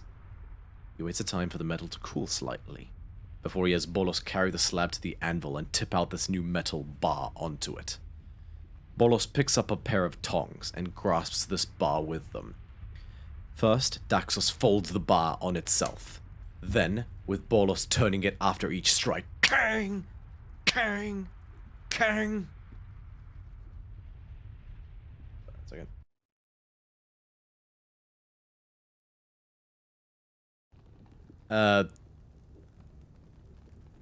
He hammers the fold into uniformity. Now, unlike other smithing you've witnessed, where the metal almost sinks, here, each strike sounds like an explosion and makes the ground tremble. With both hands, boom! Boom! He repeats this process, folding the metal, 32 times over the span of 10 hours. You guys, using the hut or whatever you need, could take a long rest if you wanted. And you can keep watch, or you can do something else as you wish, but after about 10 hours, he seems satisfied. He sets the bar aside and says, "Alright, it's ready to be awakened. Hilira, I have an important job for you." Okay. He points above his head to what looks like a copper pipe. This pipe feeds water from deep into the ground to help with the cooling process. It laps around the mountain to a degree before going on a downward incline. That total journey would be at least a couple miles. He reaches into his bag of holding and pulls out a staff that has a sort of smooth stone black orb at the end of it. He taps, it's like a shallow, almost sandstone-like sound where he taps the orb. This is called graphite. And he runs gently the graphite rod against the copper pipe, and after a moment you see a little spark of electricity. We're gonna need energy. A lot of it. Someone moving fast enough could generate a lot of it. If you strike the ingot with that accumulated energy, you just might revitalize and reawaken the magical divine energy within the metal. But even your incredible speed won't be enough alone. Reaches into the bag of holding and pulls out a bottle of a sort of silvery liquid and a shard of multicolored stone. This is a potion of speed. Okay. It will replicate the effects of the haste spell. This is a shard of pure ether. Good for a 9th level spell slot. Use it in tandem with your boots, then drink the potion. Then run. Run to the end of the pipe before it drops. Hit the wall in stride, lap back, and then return. All the while scraping the rod against the side of the pipe. Once you emerge from that opening, you have to strike the rod immediately onto the metal. I will have it ready. Yeah, only needed to say run. Me. He gives you the 2 things. So. Okay. Okay. My brain didn't comprehend that, but That's first... okay. So, what you do, basically... so go ahead. I would first like to cast Freedom of Movement on myself. So that... Is freedom of movement difficult concentration? terrain... Nope, Okay, I perfect. checked. Perfect. Freedom of movement, just any, like, words. Sure, I can't be obscured by anything. It's fine. So yeah, so you And will... I do, as you said. Cool, so you'll need... So you cast a Shardalon Stride, which you need to concentrate on at 9th level, which I believe increases you... So it's 20 feet at 3rd level, and it's 5 feet after that, which makes a total of... someone help me out here. 50 feet. I think it's 50 extra feet. Yes, 50 extra feet. So your movement speed increases by 50 feet. That's 110 around. Yes. You then drink the... That's 110 if you just use your movement. You then drink the potion, which gives you the effects of the haste spell. We So, have Flash and Thor on the same team. I actually did the math because I was curious. If you quadruple dash, because you can under the effects of the haste spell, that's 220 per movement use. 880 feet per round. That's how... Or something like 360 kilometers an hour, something. Something insane like that, Actually, yeah. I'm curious. So 880 feet per second into kilometers per hour. Oh no, so not foot per second, sorry. So it's divided by 6, so 800... What's 880 divided by... 880 divided by 6. No, it's not 60 divided by 6. 146, so... 146 feet per second into kilometers per hour. Or wait, no, actually, I think it's 0.6, so 146... Because it should add up 0.6 feet per second. 160 kilometers per hour you can run at. You could run on the German Autobahn. That's what I thought. I was like, I've been to Germany. You can run the Nürburgring in about 2 minutes. Cool. Hilira, would you like to describe this event? Or would you like me to? No, the only thing I would like to do is I would like to strap Rojo to my chest, my unicorn, and then take off. Getting some FCG vibes. Ah! And so there is a crack of lightning and Hilira vanishes. And so you run the entire length of this pipe, all the while dragging this rod against the wall. It begins to build electricity, static electricity, as you run. And almost immediately, you are trailing arcs of lightning behind you, which builds and builds and builds and builds. And you're running faster than you've ever run in your life. As you... And you can feel the wind almost threatening to tear your skin. But you keep running, and you see the end of the pipe, and you just do a hairpin turn running along the wall of the pipe and double back. And in but a moment, you're back, and in slow motion, almost, you guys watch as Hilira emerges, almost like Flash in Justice League, running with these arc of lightning behind. She runs with arc of lightning, and then she brings the rod over her head and slams it down at the exact right second, with Daxos holding the metal outwards, and Hilira, you trip ass over T-Kettle. You are caught by Bolos before you fall into the lava. And he stands you upright. And then Daxos. I still have my speed, by the way. For Am I still fast? For like 30 seconds, yes. Can I try and trip Bakios? Sure. Okay. Make a strength check. I'm not strong. That's what I mean. You're fast, but you're not strong. No, but I hope they could use my speed just to like ram into him. Yeah, but you'll break before he does. Or 16. Bakios, make a contested strength check. Okay. That would be 18. It's like running into a concrete wall. Wow. But That Dax, sucks. if you're quite done fucking around, Daxos holds up with the tongs this this bar of metal that seems to now be glowing with divine energy. Excellent. You were perfect, Hilira. I can do this on my own now. So, Daxos is going to need to spend the next 50 hours non-stop working. He has Bolos and Zodor, so he's got this. Would anybody like to do anything during that time?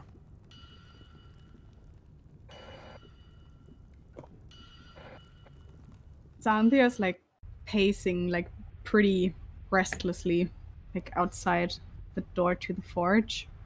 I think I'm just like taking some time to rest. But besides that, just like, not quite sure what to do with herself. Okay. Anybody else? I think Delisa would just try to be helpful where she could, like, I don't know, bring food and water and healing if he needed it. and Daxos things would like that. absolutely request that you provide regular inspiration. Just to, Yeah. like, I don't want to fuck this up. Yeah, I don't know if she would like play, pieces of music per se, because that might be too distracting. Dun dun dun dun dun dun dun dun dun dun. But yeah, definitely inspire him in ways. And Easy enough. There's plenty of food. You guys are free to enjoy the amenities of the temple as you wish. Just double checking, Rebecca, did you want to do anything? Did anybody want to do anything during the 50 hours final call? Yes, Hilira? Oh, sorry. Yeah, go ahead, Rebecca. I want to check to see if there's a letter that's returned from Zoe. There is. About 4 hours after Daxos begins work, a anvil wrought raptor arrives for you. I apologize that it's not on like a little stylized parchment thing. I didn't have time to do that, but I will DM it to you on Discord, and you can freely share it as you like, if you so wish.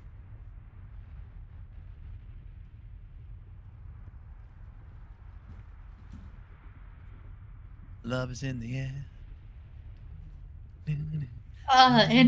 Antissa. Ah, shit, I'm gonna have to do this in... It's too long for the 2,000 word limit. I need a second. Nope, that's still too That's a long. hefty letter.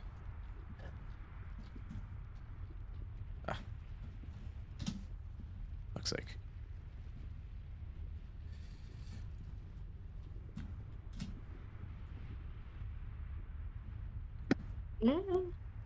Ah.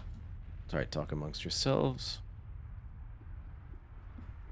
She'll go over to Dolisa and show Dolisa, I got a letter back from Zoe. Do you not want to read it in private? You can read it with me if you'd like. I would fear that would be a little bit intrusive. You look at it, Delisa, and it's just 20 pages of dick pics. Just hand-drawn. No, I'm kidding. Okay, there's your letter, Bithynia. Cool. It's Tritons. That's a little bit weird. It's once again Tritons. Like.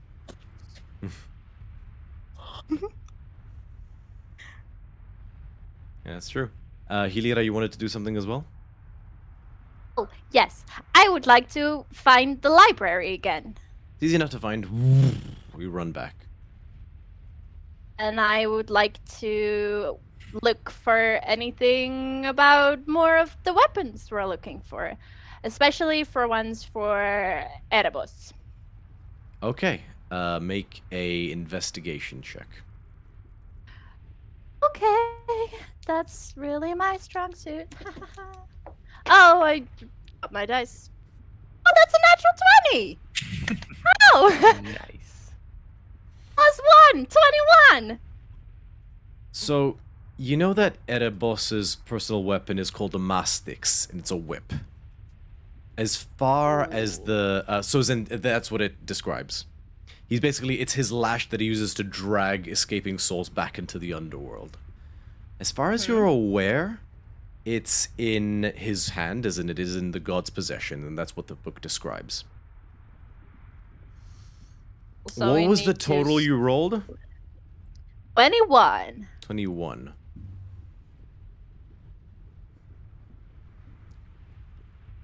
With a 21, but just because it's a natural 20, I'll say, the passage you read also talks about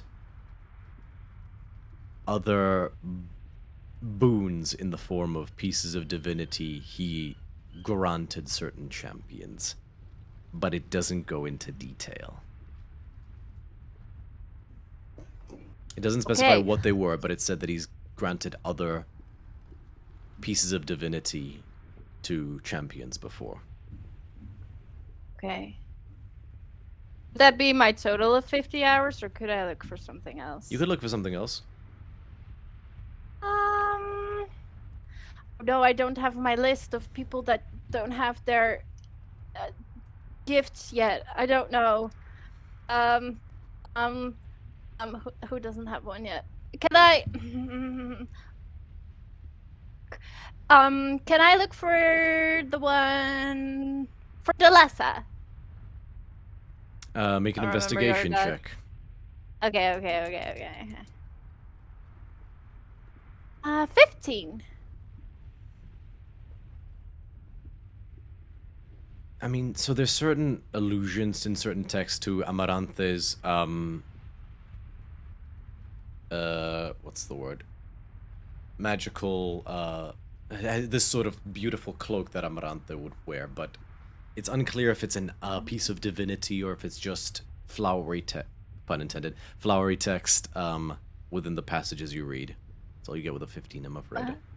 What color is the cloak? It is comprised entirely of flowers. That would look so cute on her. What? Okay, I will go over to Delessa. Cool. Zoom back. I'll just tap on your shoulder while you're doing stuff. Delessa! Delessa! Yeah, yes. Hi! Hello. Come with me for a second and I'll take you to like a corner. Because I like corners, I guess. Hi. So I was looking in the library over there, the weird one with like the you know. Yes. Yeah. Okay. So what I found was your goddess has a cloak, and it's really cute, and it's made of flowers. That's it. That's all I know about your god. Like that's weird. Anyways, and I did a lot of running. I can tell. But I also looked into like edibles because Amalia. Mm. And I'll check to see if Amalia's near. And it's like this whip thing that he uses, and I think it might be her like divinity thing, bobbers. But he holds it, so we might have to like kill him and steal it, which that's intense. But we might not, because there are more Go ahead. boons See out what there. happens. Sorry, continue. You don't hear that. You don't actually hear that. You don't want to kill the god of the underworld, though. Surely not. He'd probably come back. Out of underworld, he'd probably pop back up and be like, respect. Perhaps, yes.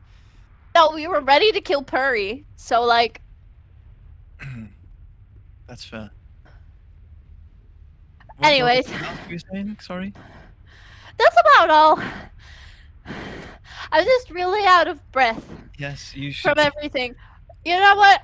Why don't I go and help like Daxos, because like I have cool things, and how about you share that information with Amalia that I just told you? I can do that. Yes. Okay. Go. I feel out of breath. Yeah, you go do it now. Yes. Okay, you go do that now, and I got like motive thingies, and I can help. It's totally fine. And I'll just like kind of push her towards Amalia. Okay. Hilira, just FYI, the temperature in the room where Daxos is working is like near back to like 350 degrees or so. Daxos is like withstanding. You're wondering how even Daxos is withstanding the heat, but he seems unfazed. But you immediately start to cook as soon as you step into the room. I'll just give him like modes of velocity. Like, go Daxos! I appreciate it, Got Hilira, but this isn't safe for you. I've got this, but Well, you've already been more than amazing. Rest now.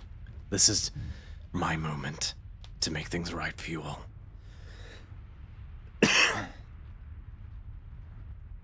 you're really gonna send me away, Daxos?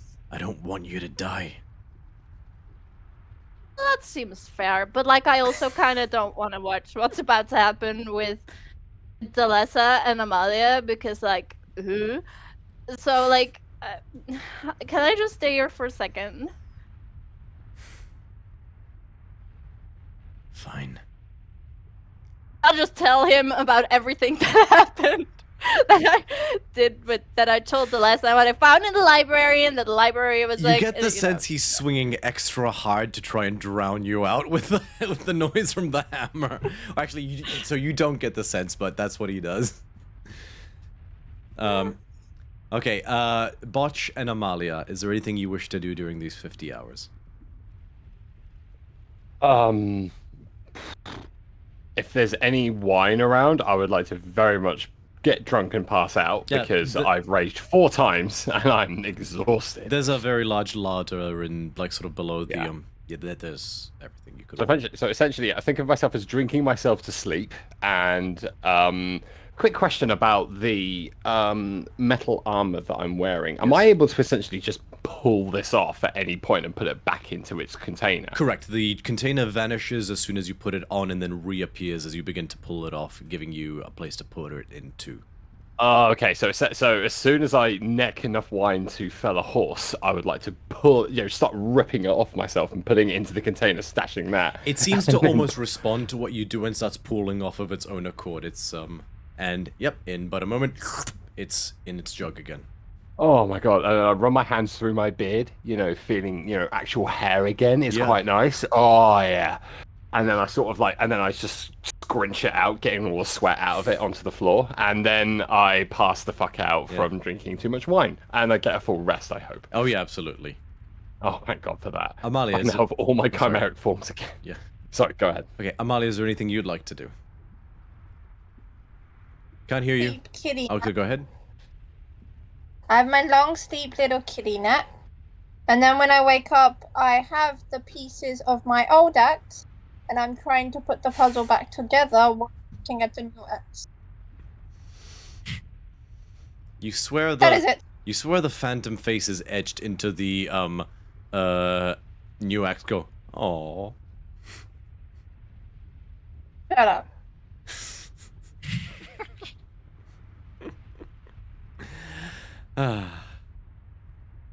Oh yeah, like, you alright, Vietla? I'm just out of breath from my own RP. I said a lot of words. Out of breath from my own RP. That's a mood. That's the title of this episode. Oh yeah. When you're so in character, you know. Yeah. Alright, 50 hours come to a conclusion. Can't we have the little moment between Dolisa and Oh, Amalia? sorry, continue. Yes, I didn't realize that was happening. Go ahead. Okay. Okay. Yeah. So after that breathtaking encounter with Hilera, she would duly oblige and go and find Amalia wherever she was. And where would you be? Where would you be, Amalia? Just follow the sobbing. The gym, to be honest. Okay. Well, she would walk into where you are and hey, Amalia, how are you doing? Is everything okay? I know you were a bit upset about what happened to your weapon, but at least it got replaced, right? Oh no, that's cool though. That's stupid. I'm sure this one does similar magical things, right? I don't know. I don't really pay attention. Well, I'm sorry for your loss, I guess. Hilera's just spoke to me. She's been doing some research in regards to possible other pieces of divinity that we're searching. She believes the one that you may be entitled to is the whip that Erebos himself wields. I don't know if you knew this or not. He's funny. No, that's his. Yeah, no.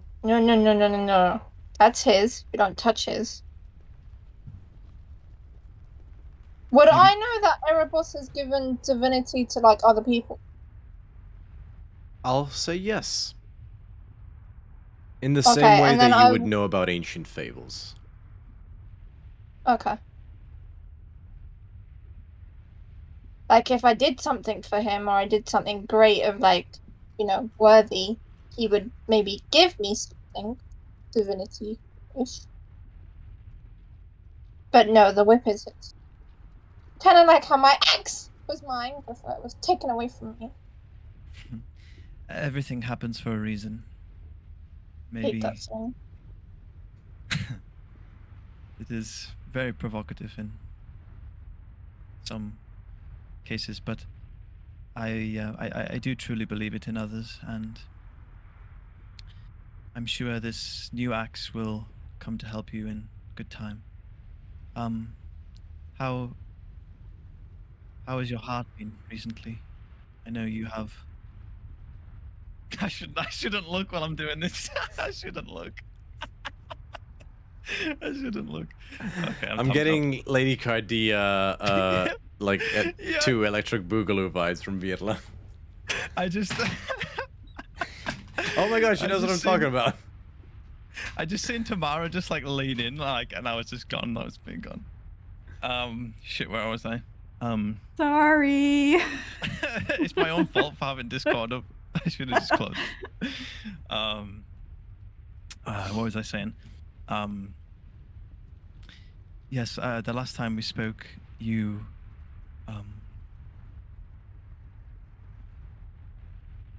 had some feelings that you weren't keen to expand on, per se. Fine, I like you, okay? I think you're pretty. You have a cloak. It's cool. When I'm around you, I get all squeaky and I don't like it. So I like you, okay? Oh shit, I just said that out loud, didn't I? You did. I was gonna say Dolisa would be taken aback by this, but as very empathetic as she seems, a lot of her outward facial expression and body language is missing in a lot of cases. Whether she's meant to be sad, happy, whatever.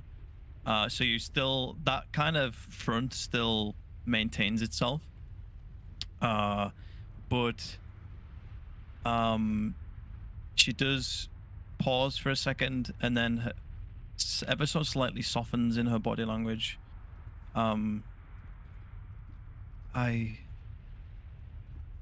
certainly not aware of this. I might not show it, but I'm taken aback a little bit. I've delved in romance myself a couple of times, here and there during college. I'm sure Bithynia would be able to attest, but I've never. It's always been superficial lust, and never something as deep as this. So,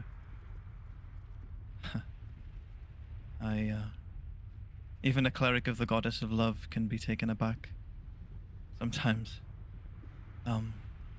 I don't know what to say. In retrospect, I was actually thinking about telling you when we got back to the cities. It's like, I don't know, like, your favorite flowers and stuff like that. I think it's just the emotion is very high right now, and I've just lost the love of my life. Like, so I was like, I have nothing. So I think you don't have to say anything. No, honesty is definitely the best way to be, and I appreciate that. This is so awkward. It is, isn't it? I won't lie. I admire all of you in Tempest in a way. You're all special people with special powers, and you are certainly a special member of the group. You've shown great courage in times of desperation, strength, and this group wouldn't be what it is without you, Amalia. I want you to know that. I'm pretty sure the rest of the group would also agree with that notion as well. Probably not Bacchios, but He might not seem like it on the outside, but I'm sure deep in he feels that way. He's been through great trauma, that man, and I can see it in his eyes. As much as don't tell him I told you this, but he is mad strong. Like like a strong, but like not the like me strong, but like he's stronger than me, if that makes sense. You mean like I internal respect strength? him, but he doesn't know I respect him. So No, and it's kind of funny, that little playful back and forth that you've got going on. But yes, I mean, like most of you, I've hardly gotten to know you during this time we spent together. Most of it has been either in battle or pursuing something with great haste. We haven't really had the downtime to get to know each other more. But if you'd like, when things settle down, when the world has been saved, we can perhaps strengthen that bond a little bit more. Would you like that?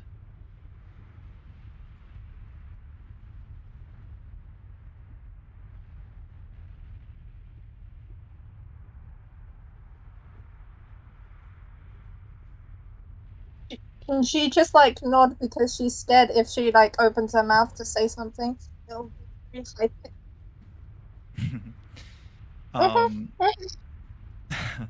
I'll take that as a yes.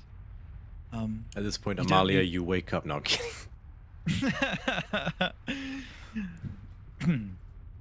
You definitely don't need to be nervous around me, Amalia. I'm an open book, and you can be yourself wholeheartedly, without reservation. And she just puts her hand on your shoulder and looks deep into your eyes, and you feel this calming presence come over you as she casts calm emotions. Everything is going to be okay. And I would love to do something with you back in Melitese when the time arises, just the two of us. That'd be nice. Okay.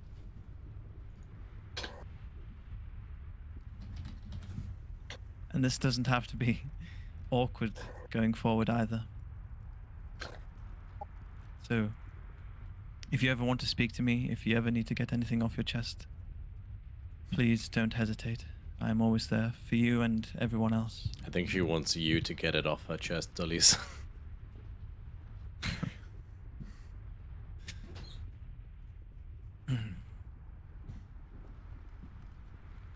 Talk to me if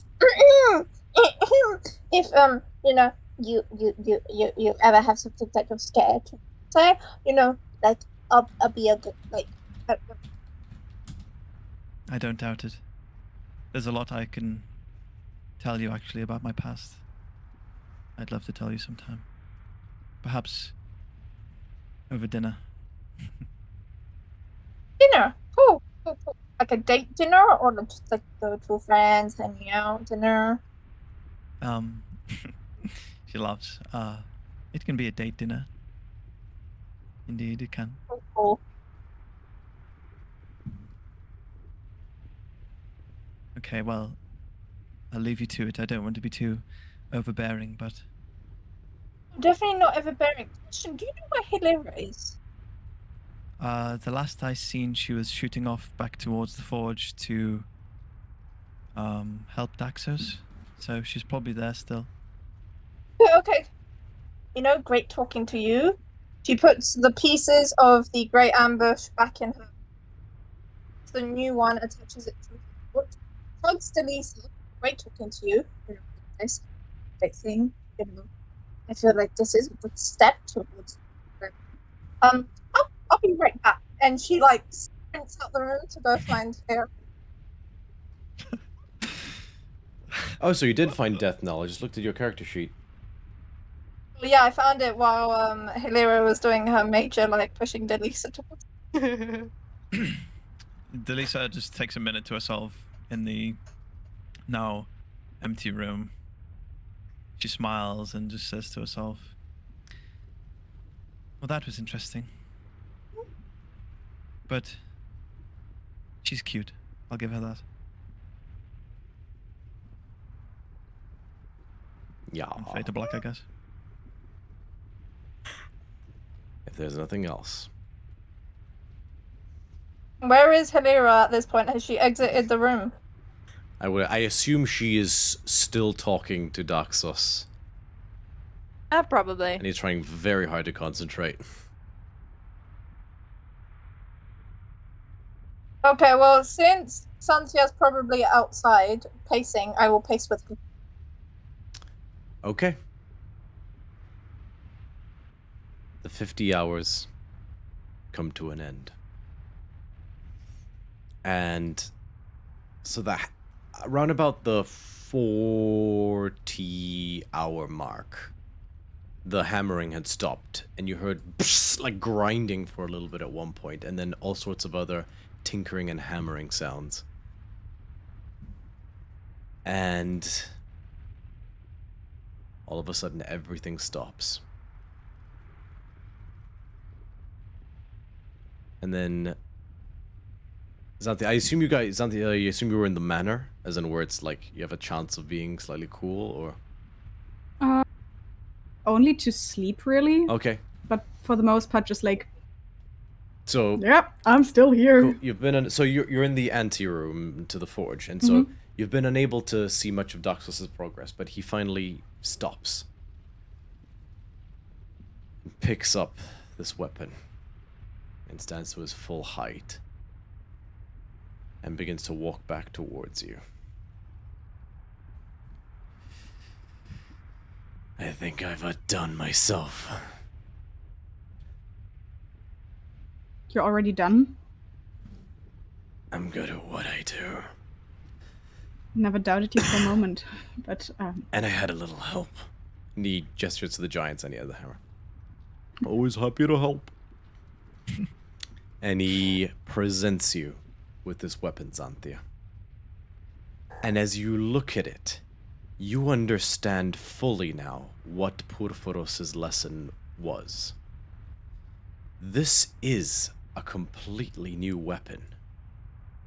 Where Dakela's prongs were long and narrow, favoring thrusting attacks. You see side prongs. You see the side prongs on this weapon have been shaped a wider crescent into wider crescents that are flatter and bladed. Flatter and bladed, allowing for the sweeps and slashes your fighting style favors. You see completely different detailing adorning this weapon that combines rolling waves of metallic blue with fiery patterns in a blazing orange. The whole weapon, which is made out of this sort of golden bronze, has this sort of combination water-fire aesthetic to it, which is contrasting but in a beautiful way. Dakela is no more. This is Atmos. And he hands it to you.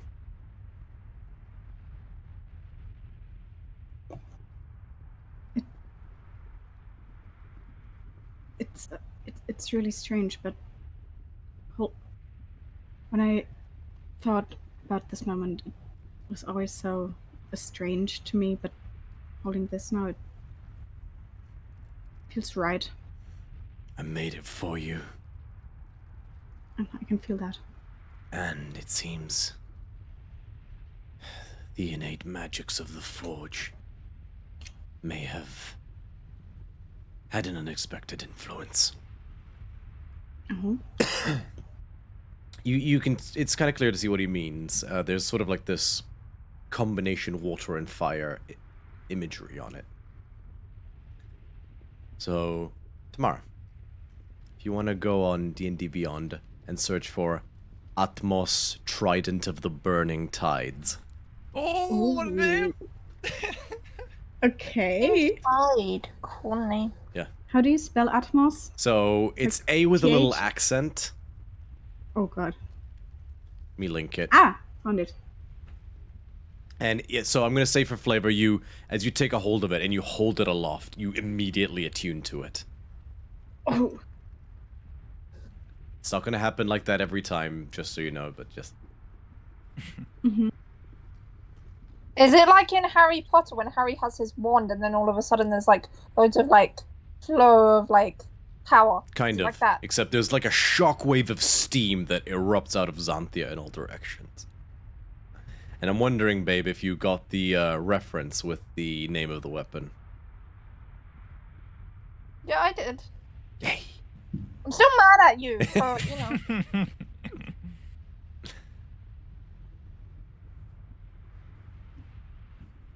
Okay. Okay. Do you want me to read out what It's it up says? to you. Or... Sure.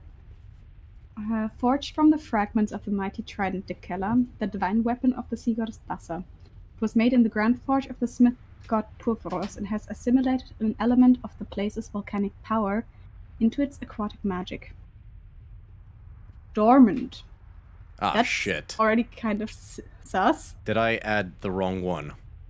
Yeah, I added the wrong one. That was supposed to be No. a plot twist. No, it's the right one, but the part where it says dormant was meant to be a secret. Okay, well, cat's out of the bag. grants the following benefits. You can breathe underwater. You have a swimming speed of 60 feet. If you already have a swimming speed, being attuned to the trident increases it by 60 feet. So my swimming speed is now 90 feet. Gain a +1 bonus to attack and damage rolls with this magic weapon. The trident has 8 charges, which can be expended to produce multiple different effects.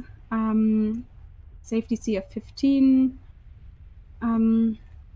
So I think there's also something wrong with it, because here it says 8 charges, but on D&D Beyond it's 16. Ah. God damn, I have too much to do, so it's 8 charges. I'll fix that later. I have too much to do in my life. I was meant to edit out the part where it says dormant as well, but what I'll say as well is then, because that is my bad, is Daxos says, go easy on her at first. She's only just been born. Sure. Makes sense, yeah. Ooh. You can expend 1 charge to expel a blast of highly pressurized water at the creature you hit. The creature must succeed on a strength save or take 4d6 bludgeoning damage and be pushed 20 feet directly away and fall prone. Wow.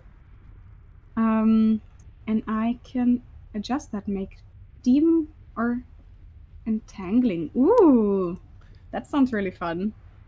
So yes, it almost works a little bit like Divine Smite. When you hit a creature, you can expend a charge to release a jet of water from the trident. It's an all or nothing, so if they succeed on the saving throw, nothing happens, just FYI.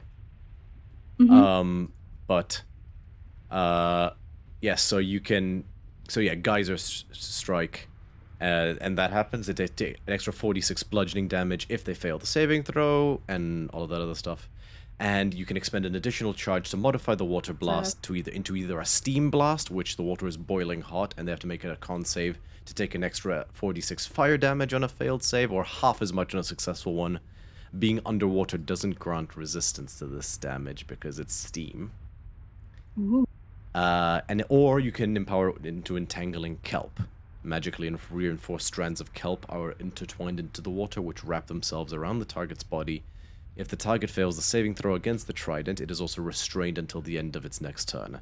The target or another creature within reach of it can use its action to make a strength check, freeing the target on a success. That's cool.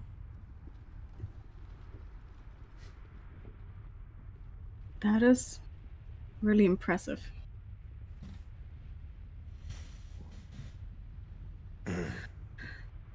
May it help you on your journey. I'm sure it will. I really cannot thank you enough. This is more than amazing. I'm the one who should be thanking you. All of you. You gave me a reason to exist again.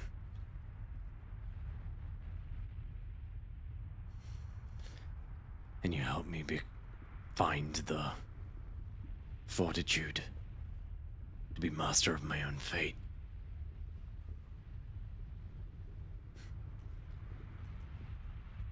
You deserve that more than anything.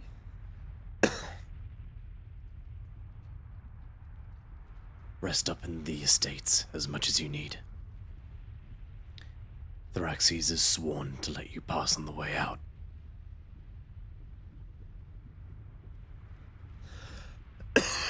Sorry. But you as well, right? Of course. But I'm not coming back with you just yet.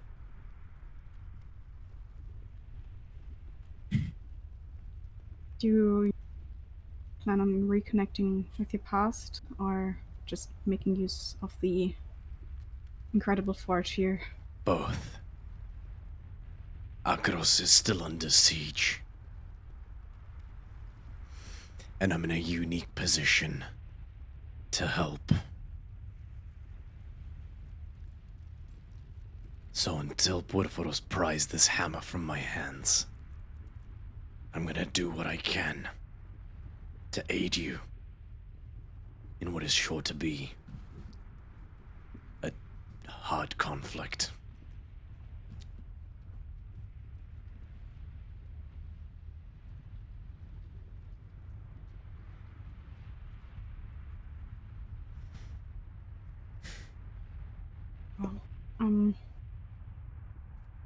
Yes. Thank you, really.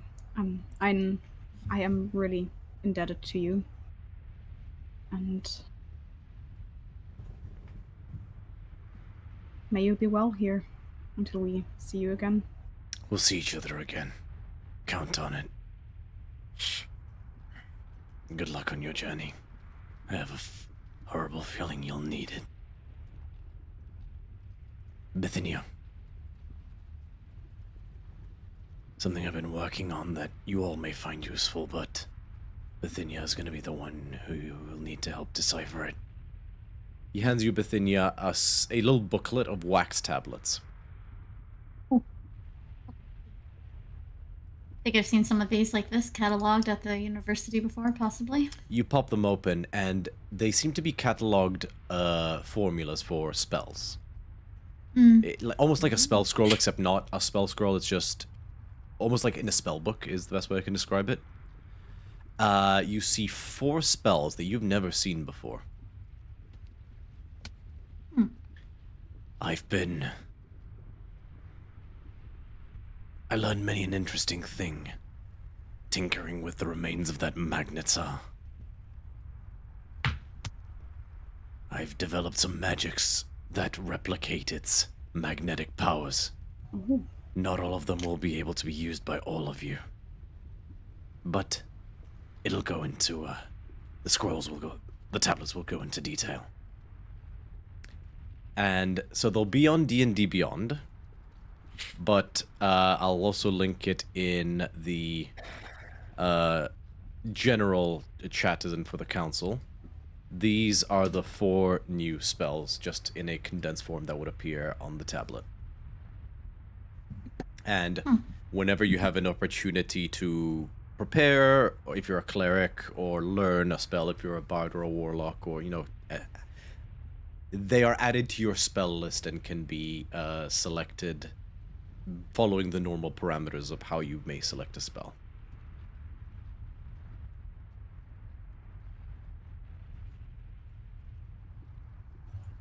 And everyone's in the room. Yeah.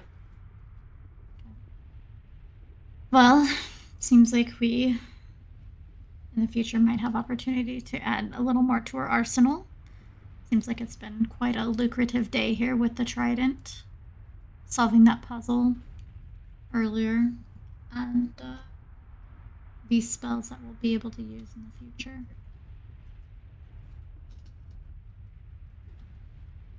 I almost forgot, by the way. So I did commission official artwork of Atmos. Now, Xanthia can see it a little bit, but I'll also link a full-sized one on the player's board. Can you post in Discord? Yes, I will. 1 second. Oh my god, that's nice. That's pretty. So pretty. Oh, Like God, waiting. Like where is it? 2 seconds. I'm gonna drag it onto Discord. I promise. I'm just a little frazzled. I'm gonna post it onto the general chat for everyone to see, as in the audience one as well.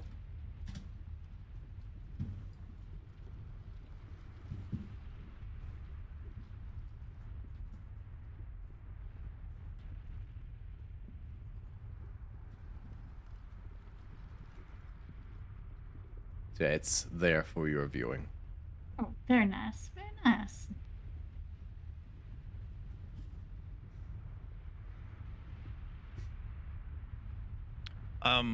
If we're done with that, can I pull Daxos over to the side for a private conversation? Sure.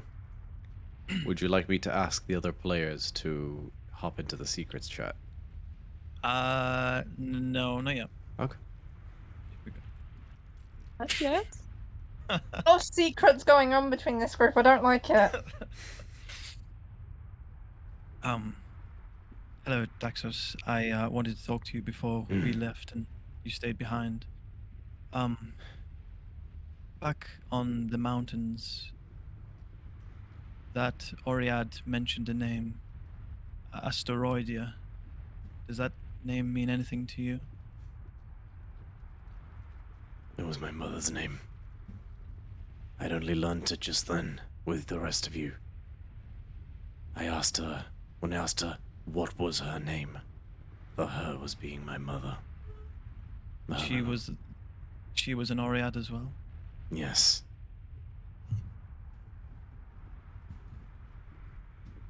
And did you know either of your parents growing up? No. My mother left me to the Flame Speakers after she took me to this place to present me to Porphyros. And I have no idea who my father is.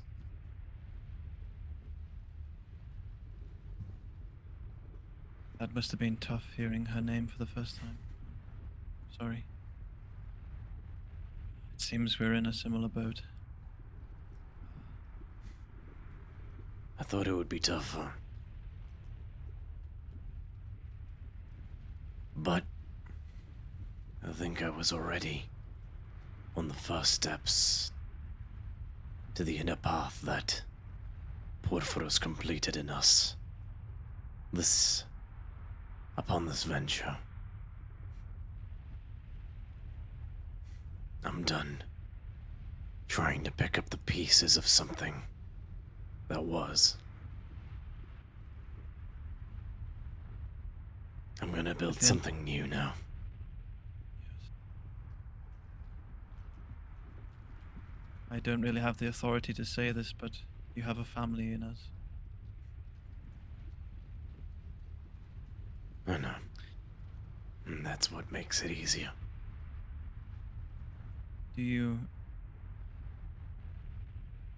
Have you thought about searching out your father? I wouldn't know where to begin. Same. I worry he's dead. If you were the only man alive who fucked an Oread and live, you wouldn't keep it quiet. The fact that I've not heard of him before, I fear alludes to that, but there'll be time enough to ponder those things in future. Right now my focus is forging a future where I can ask that question, and not one where the dead wash over the earth.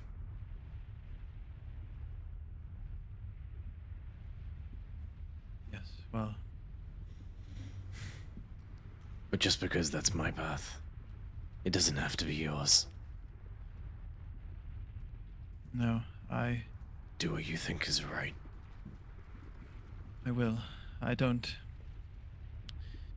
Finding my parents, alive or dead, is not at the forefront of my priorities. It never has been, but it's always something I think about in passing, and I know we are similar in nature, so I wanted to ask. I appreciate your honesty and truth with me. If it is answers you seek, then you have a right to find them, or to try and find them. Just be cautious you don't lose what you have along the way. Be mindful of it if nothing else. But I know you know that. I will. You're more capable than you give yourself credit for sometimes. Thank you. Try. Sorry, I left this power generator on, and he... Sorry, my laptop is, I need to get a new one. It's, really, really loud. Love you. First of all, my laptop isn't even on anyway, Then so... what is that sound of a power generator? That God brrrr. knows. It's coming from you. Second of all, you broke my axe, and third of all, I'm seeing you in 2 days, so... You wanna live the rest of the week till your birthday, you better shut up. Now recruiting new DM for Theros DC30. Yeah. don't hear from me on Wednesday, send help. I will send my congrats to Amalia. Very well. Yeah, I think she just ends the conversation and says, Will you be heading back through Melites? I believe so. Yes, that seems like the most logical course of action. If you come across Devili, will you pass something on for me? Yes, of course. He hands you a leather tubed canister. Sort of like like what you might keep like a rolled up piece of artwork in it. It's about this big. Okay. Please don't let the others persuade you into opening it.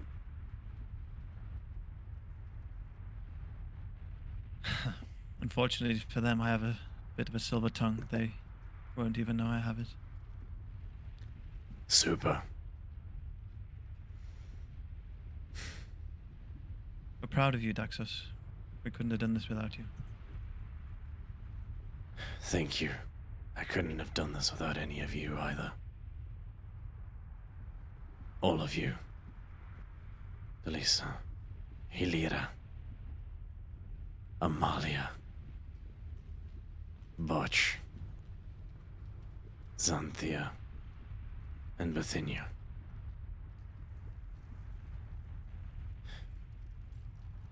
He actually wells up. And he doesn't, his lip doesn't quiver or anything, but tears do just come freely down his face, which almost evaporate immediately. Can I dark him a hug. sauce?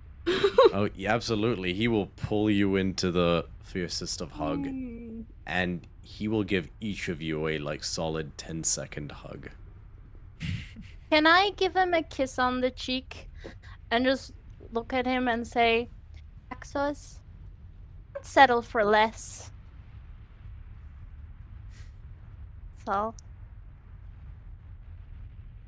Thank you. I know you're always looking out for me, and I really appreciate it. But I would just say to you, first impressions can be deceiving.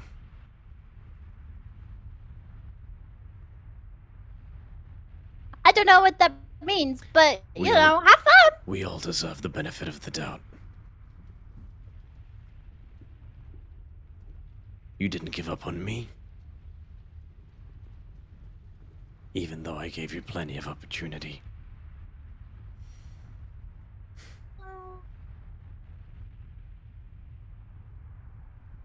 So I'm not giving up on her.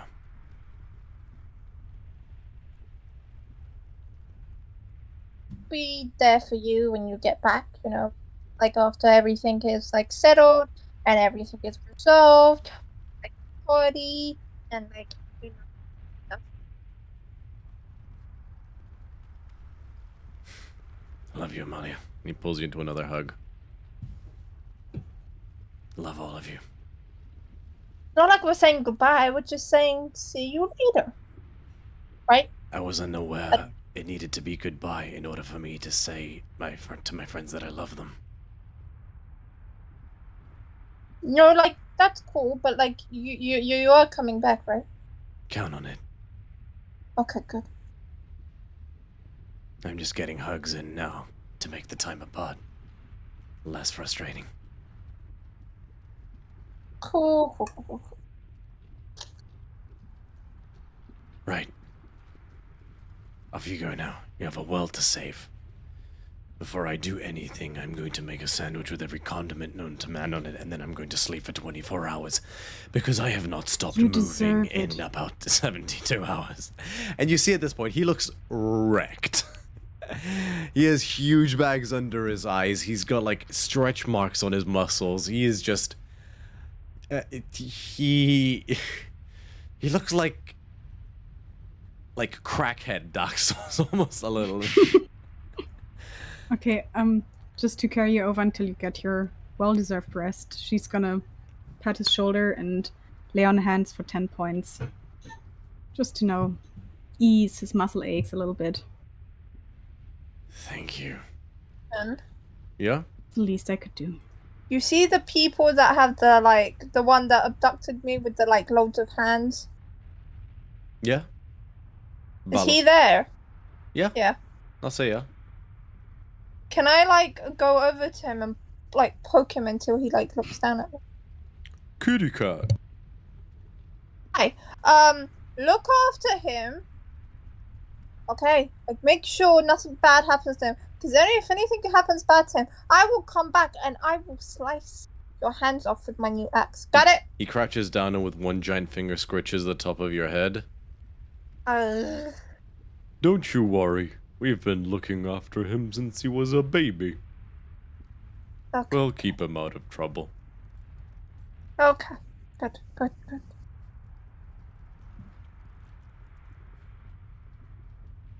A question. How many bring Plummet? Oh, Plummet's dead. No, I'm kidding. I'm kidding. I assume you left Plummet in the pool. 100% left. Yeah. So we do have him around. Yes. Yeah, we did. We just didn't have him in the fight after we had another aerial Okay. fight. He's got really wrinkly skin now because we left him in the pool. Would the horse be a creature? Yeah. Or would it be just, Bithynia's accessory? It's a creature. Why? Well, otherwise it could teleport us back home. Now I can't, because there's too many people. I'd have to leave Plummet behind. Or one of us. But don't we have a bag of holding? You can't. He died! He's a so. You. But I'll he go in the doesn't have bag to of go in. holding. I could It's go in. fine. I could go He's in a the bag of holding. Pegasus. So you Wait, one gets could left. you get in the bag of holding and just hold your breath? Then we No. teleport, How and then you long get does back. the teleport take? And then you're Instantaneous. It's not like a 1 minute casting time. It's just an action. Question. yeah. How many times can you do the teleport? Once. And never mind. Takes an action, like 6 seconds. So And it's 10 minutes in the bag of holding. I'm gonna say And- that. I'm going to say is it the bag of holding or the hole that's 10 minutes? Does it also say bag of holding is? Okay, you know what? I will say 10 minutes. I'll say there's 10 minutes of air, but the opening of the bag of holding isn't like human sized, so you would need a way to either resize one of you or polymorph or something. Like you can do this, but you're gonna need one more step. Can I transform? So basically, does anyone have a spell to make someone small?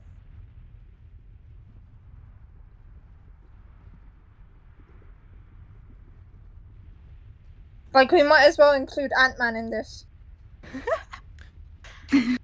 What was your question, Xanthia? Can anyone transform in any way, shape, or form? No, I can't. No, I Well, can only what- choose my Oh, that wouldn't work. Could we just kill somebody and then put him No. in the bag of holding? 'Cause No. they're dead. Ooh, Teleport back. I know a way you guys can do this, but I need you no. guys to figure it out. I'm just trying to see what our bag, because it's a bag of holding. Because I know that you've created your own things, but I'm only going off of like D&D's. Question. Yeah, it's a bag of holding. It's a bag of holding. Question: if someone's unconscious in the terms that they're sleeping, do they still technically count as a person? Yes. You know. All right, Mr. Cosby. I was literally, you beat me by like 3 seconds. Oh. I can think of one way you guys can do this, but you're gonna have to figure it out on your own. Can we have a hint of what you're thinking? One of you does have an ability to transform. I can turn into fog. That's the one. Yes, you just hug one of us really tightly. No, Or I she could can- fit in the bag of holding if she turns into fog. Yeah, That's way it's smarter. okay.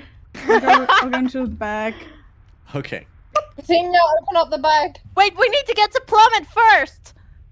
Yeah. Where Plummet It's fine. is? Look, fine, for the it's totally purposes fine. of brevity, I can say you guys can do all this, and you gather together. Xanthia, you turn into mist and into the bag of holding, and Hilira, you cast Word of Recall, I believe. Describe to me how you go about casting Word of Recall. So we're all in like a circle holding hands. Like everyone has to be within 5 feet of me. So we're all really tightly packed into this little circle. Sorry about my And smell, then- guys. Then, oh no. I just go, Rhodos would really like to go home now. Thank you.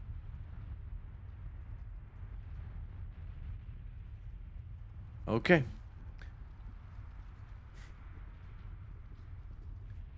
You get into a runner's pose, Hilira, and then break into a run and run in a circle around everyone.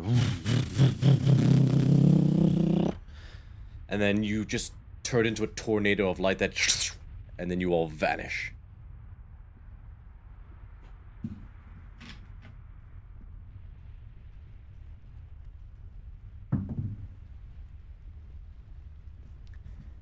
The spell goes through. Hey. But you feel jostled. So this is not like Dimension Door or other spells you might have done previously, where it's sort of like a smooth transition.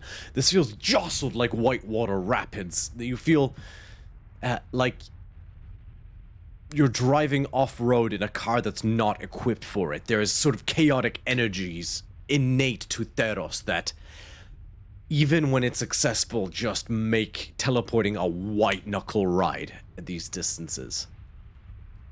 But you collapse one on top of the other into your fort. A warning would have been nice. I think I'm gonna throw up. Just do it in the water. I'll be right Yeah, back. we should I let can't run. Santi out. Get Zombie out of the bag, yes, please. Okay, like you open the bag and like this little fog cloud just creeps out, and she just kind of stumbles back to her normal form. Like that was not fun. Don't like this. Also, sorry, but everything's in there is now kind of moist. Like I'm freezing fog. Sorry. Moister Anyway- than an oyster. Yeah. So you're saying that if we went elbow deep in there, it would come out all wet. Yeah, that's exactly what I'm saying.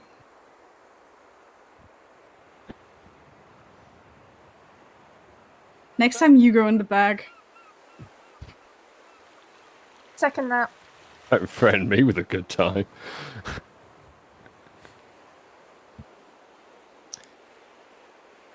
And as you stand within your home, it's weird. The sun is streaming. It's a bright, beautiful, hot day, but it feels cool to you guys.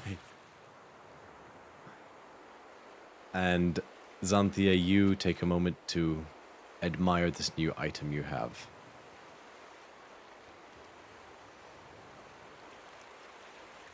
And you guys start to ponder, and as you guys start to ponder what your next move is, we're gonna end tonight's session there.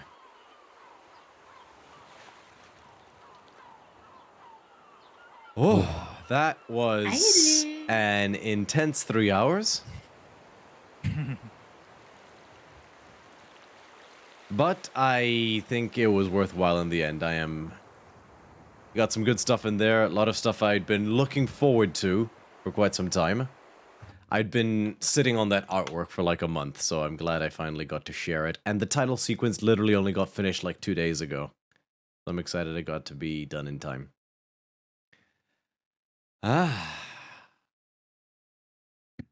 question. Yeah?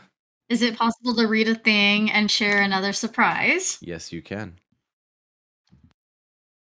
So this is a little back thing that I wanted to share with you. This is something, and then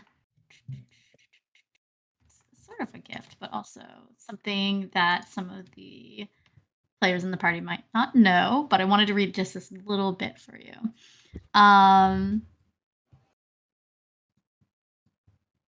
One visitor in particular would change the course of things forever. This visitor was none other than a human girl by the name of Athenia, a first-year student like Dolisa. The shrine to Amaranthe was set up within Decatia's botanical gardens, and it was this area of the university in which Bithynia was exploring when she came across the shrine. One of the classes Bithynia was taking required her to obtain a specimen from the gardens, study it, and write a paper that detailed the findings. She had no interest in visiting the shrine at the time, but couldn't help overhearing the angelic music that filled the air as she snipped off a part of a hemlock plant. This plant in particular was associated with the magic of necromancers and witches. Slowly, she shifted through the flora, eventually peering behind a large leaf plant towards where Dolisa was playing. It was a nice change of pace for Bithynia. Her mind could escape the stress of her studies for a little while. The fast-paced nature turned to slow as she got lost in the melody. Dolisa could be seen elegantly shuttling along her harp, almost enchanting Bithynia in the process.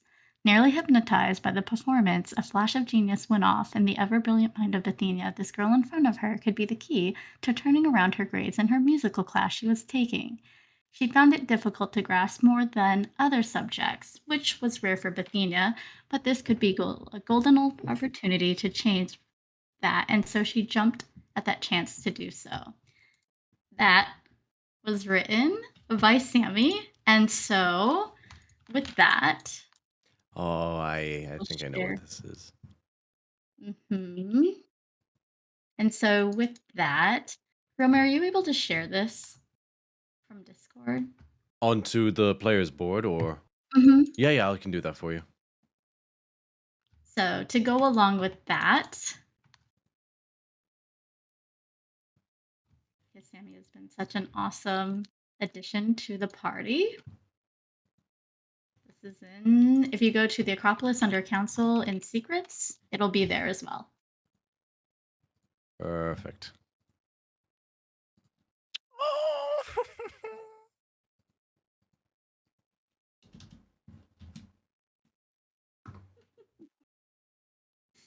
I love it. Players can see. That's so adorable. That's so cute. Yeah. So I had kind of all the surprises, all the art today. That's so nice. Thank you. No, it's been super awesome having you as part of the party. So I wanted to have art done of one of the innocent moments from our backstory. You can watch the non-innocent you can see the non-innocent art from in the Not Safe for Work tab on the Discord. No, I'm kidding. We should do that though. Not and an SFW thread. I'm also going to just quickly share the what the Atmos looks like for anyone watching.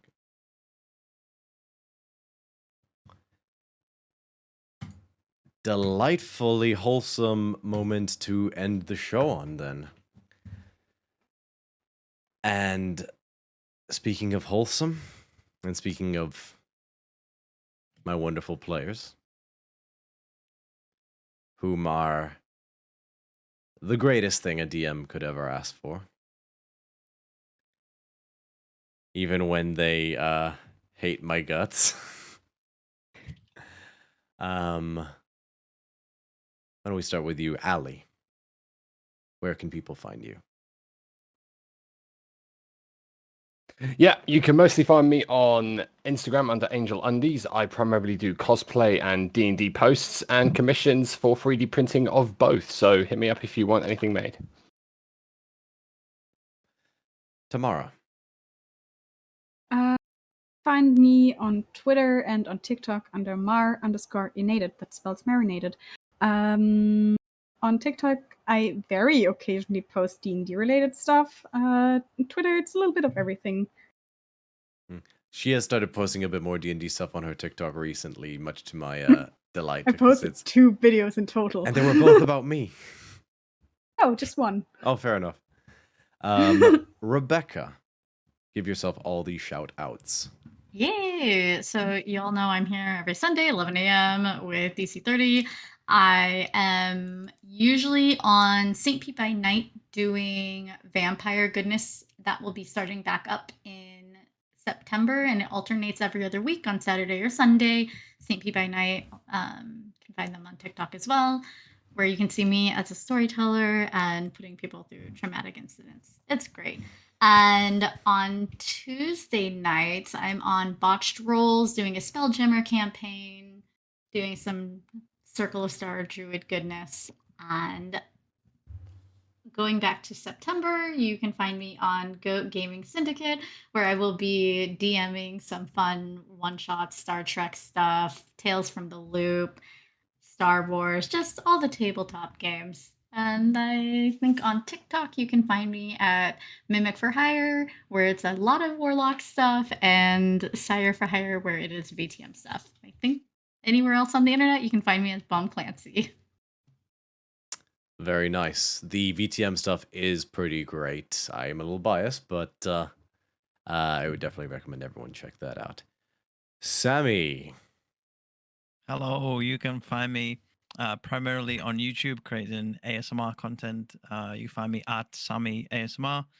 And you can also find me on social media at that same handle as well. Fantastic. Virla. Hi. With your I have beautiful new Instagram. septum piercing. Yes. You can find me on Instagram sometimes. I don't know. Is Instagram still a thing? I don't. It is even still know. a thing. It's more like TikTok version 2 at the minute. A lot of ads. It's really weird. Anyway, Fearla.Louisa. She's got some cool model related stuff on there, so definitely check that out. And last but certainly not least, Violet. Where can people find you? So primarily it is just Instagram. I'm thinking about making a TikTok, but it's Violet_Riddle_, and that's mainly for cosplay and like fashion stuff. Alrighty. And as always, if you like this content, if you like Ancient Greek D&D, you can follow us or myself at DC30, this channel here, where we do Ancient Greek D&D almost every Sunday at 7 p.m. GMT. You can find me on Instagram at Electrum_cosplay for all my cosplay-related content. And to reiterate the starting announcement, the show has its own TikTok now, DC30 Official on TikTok, for all that goodness. And on top of that, if you check out the last VOD of St. Pete by Night, you can check me out playing a guest appearance as Roger de Camden. Never played VTM before, so that was quite fun on St. Pete by Night. And every Saturday at 6 p.m. GMT, you can catch myself and Sammy at Roll Positive Gaming, where we both are players in a fantastic campaign spearheaded by Matt or Roll Positive Gaming on Twitch. And on that note, one massive thank you to our lovely players. I think there's one shout out to do because we did get a follow.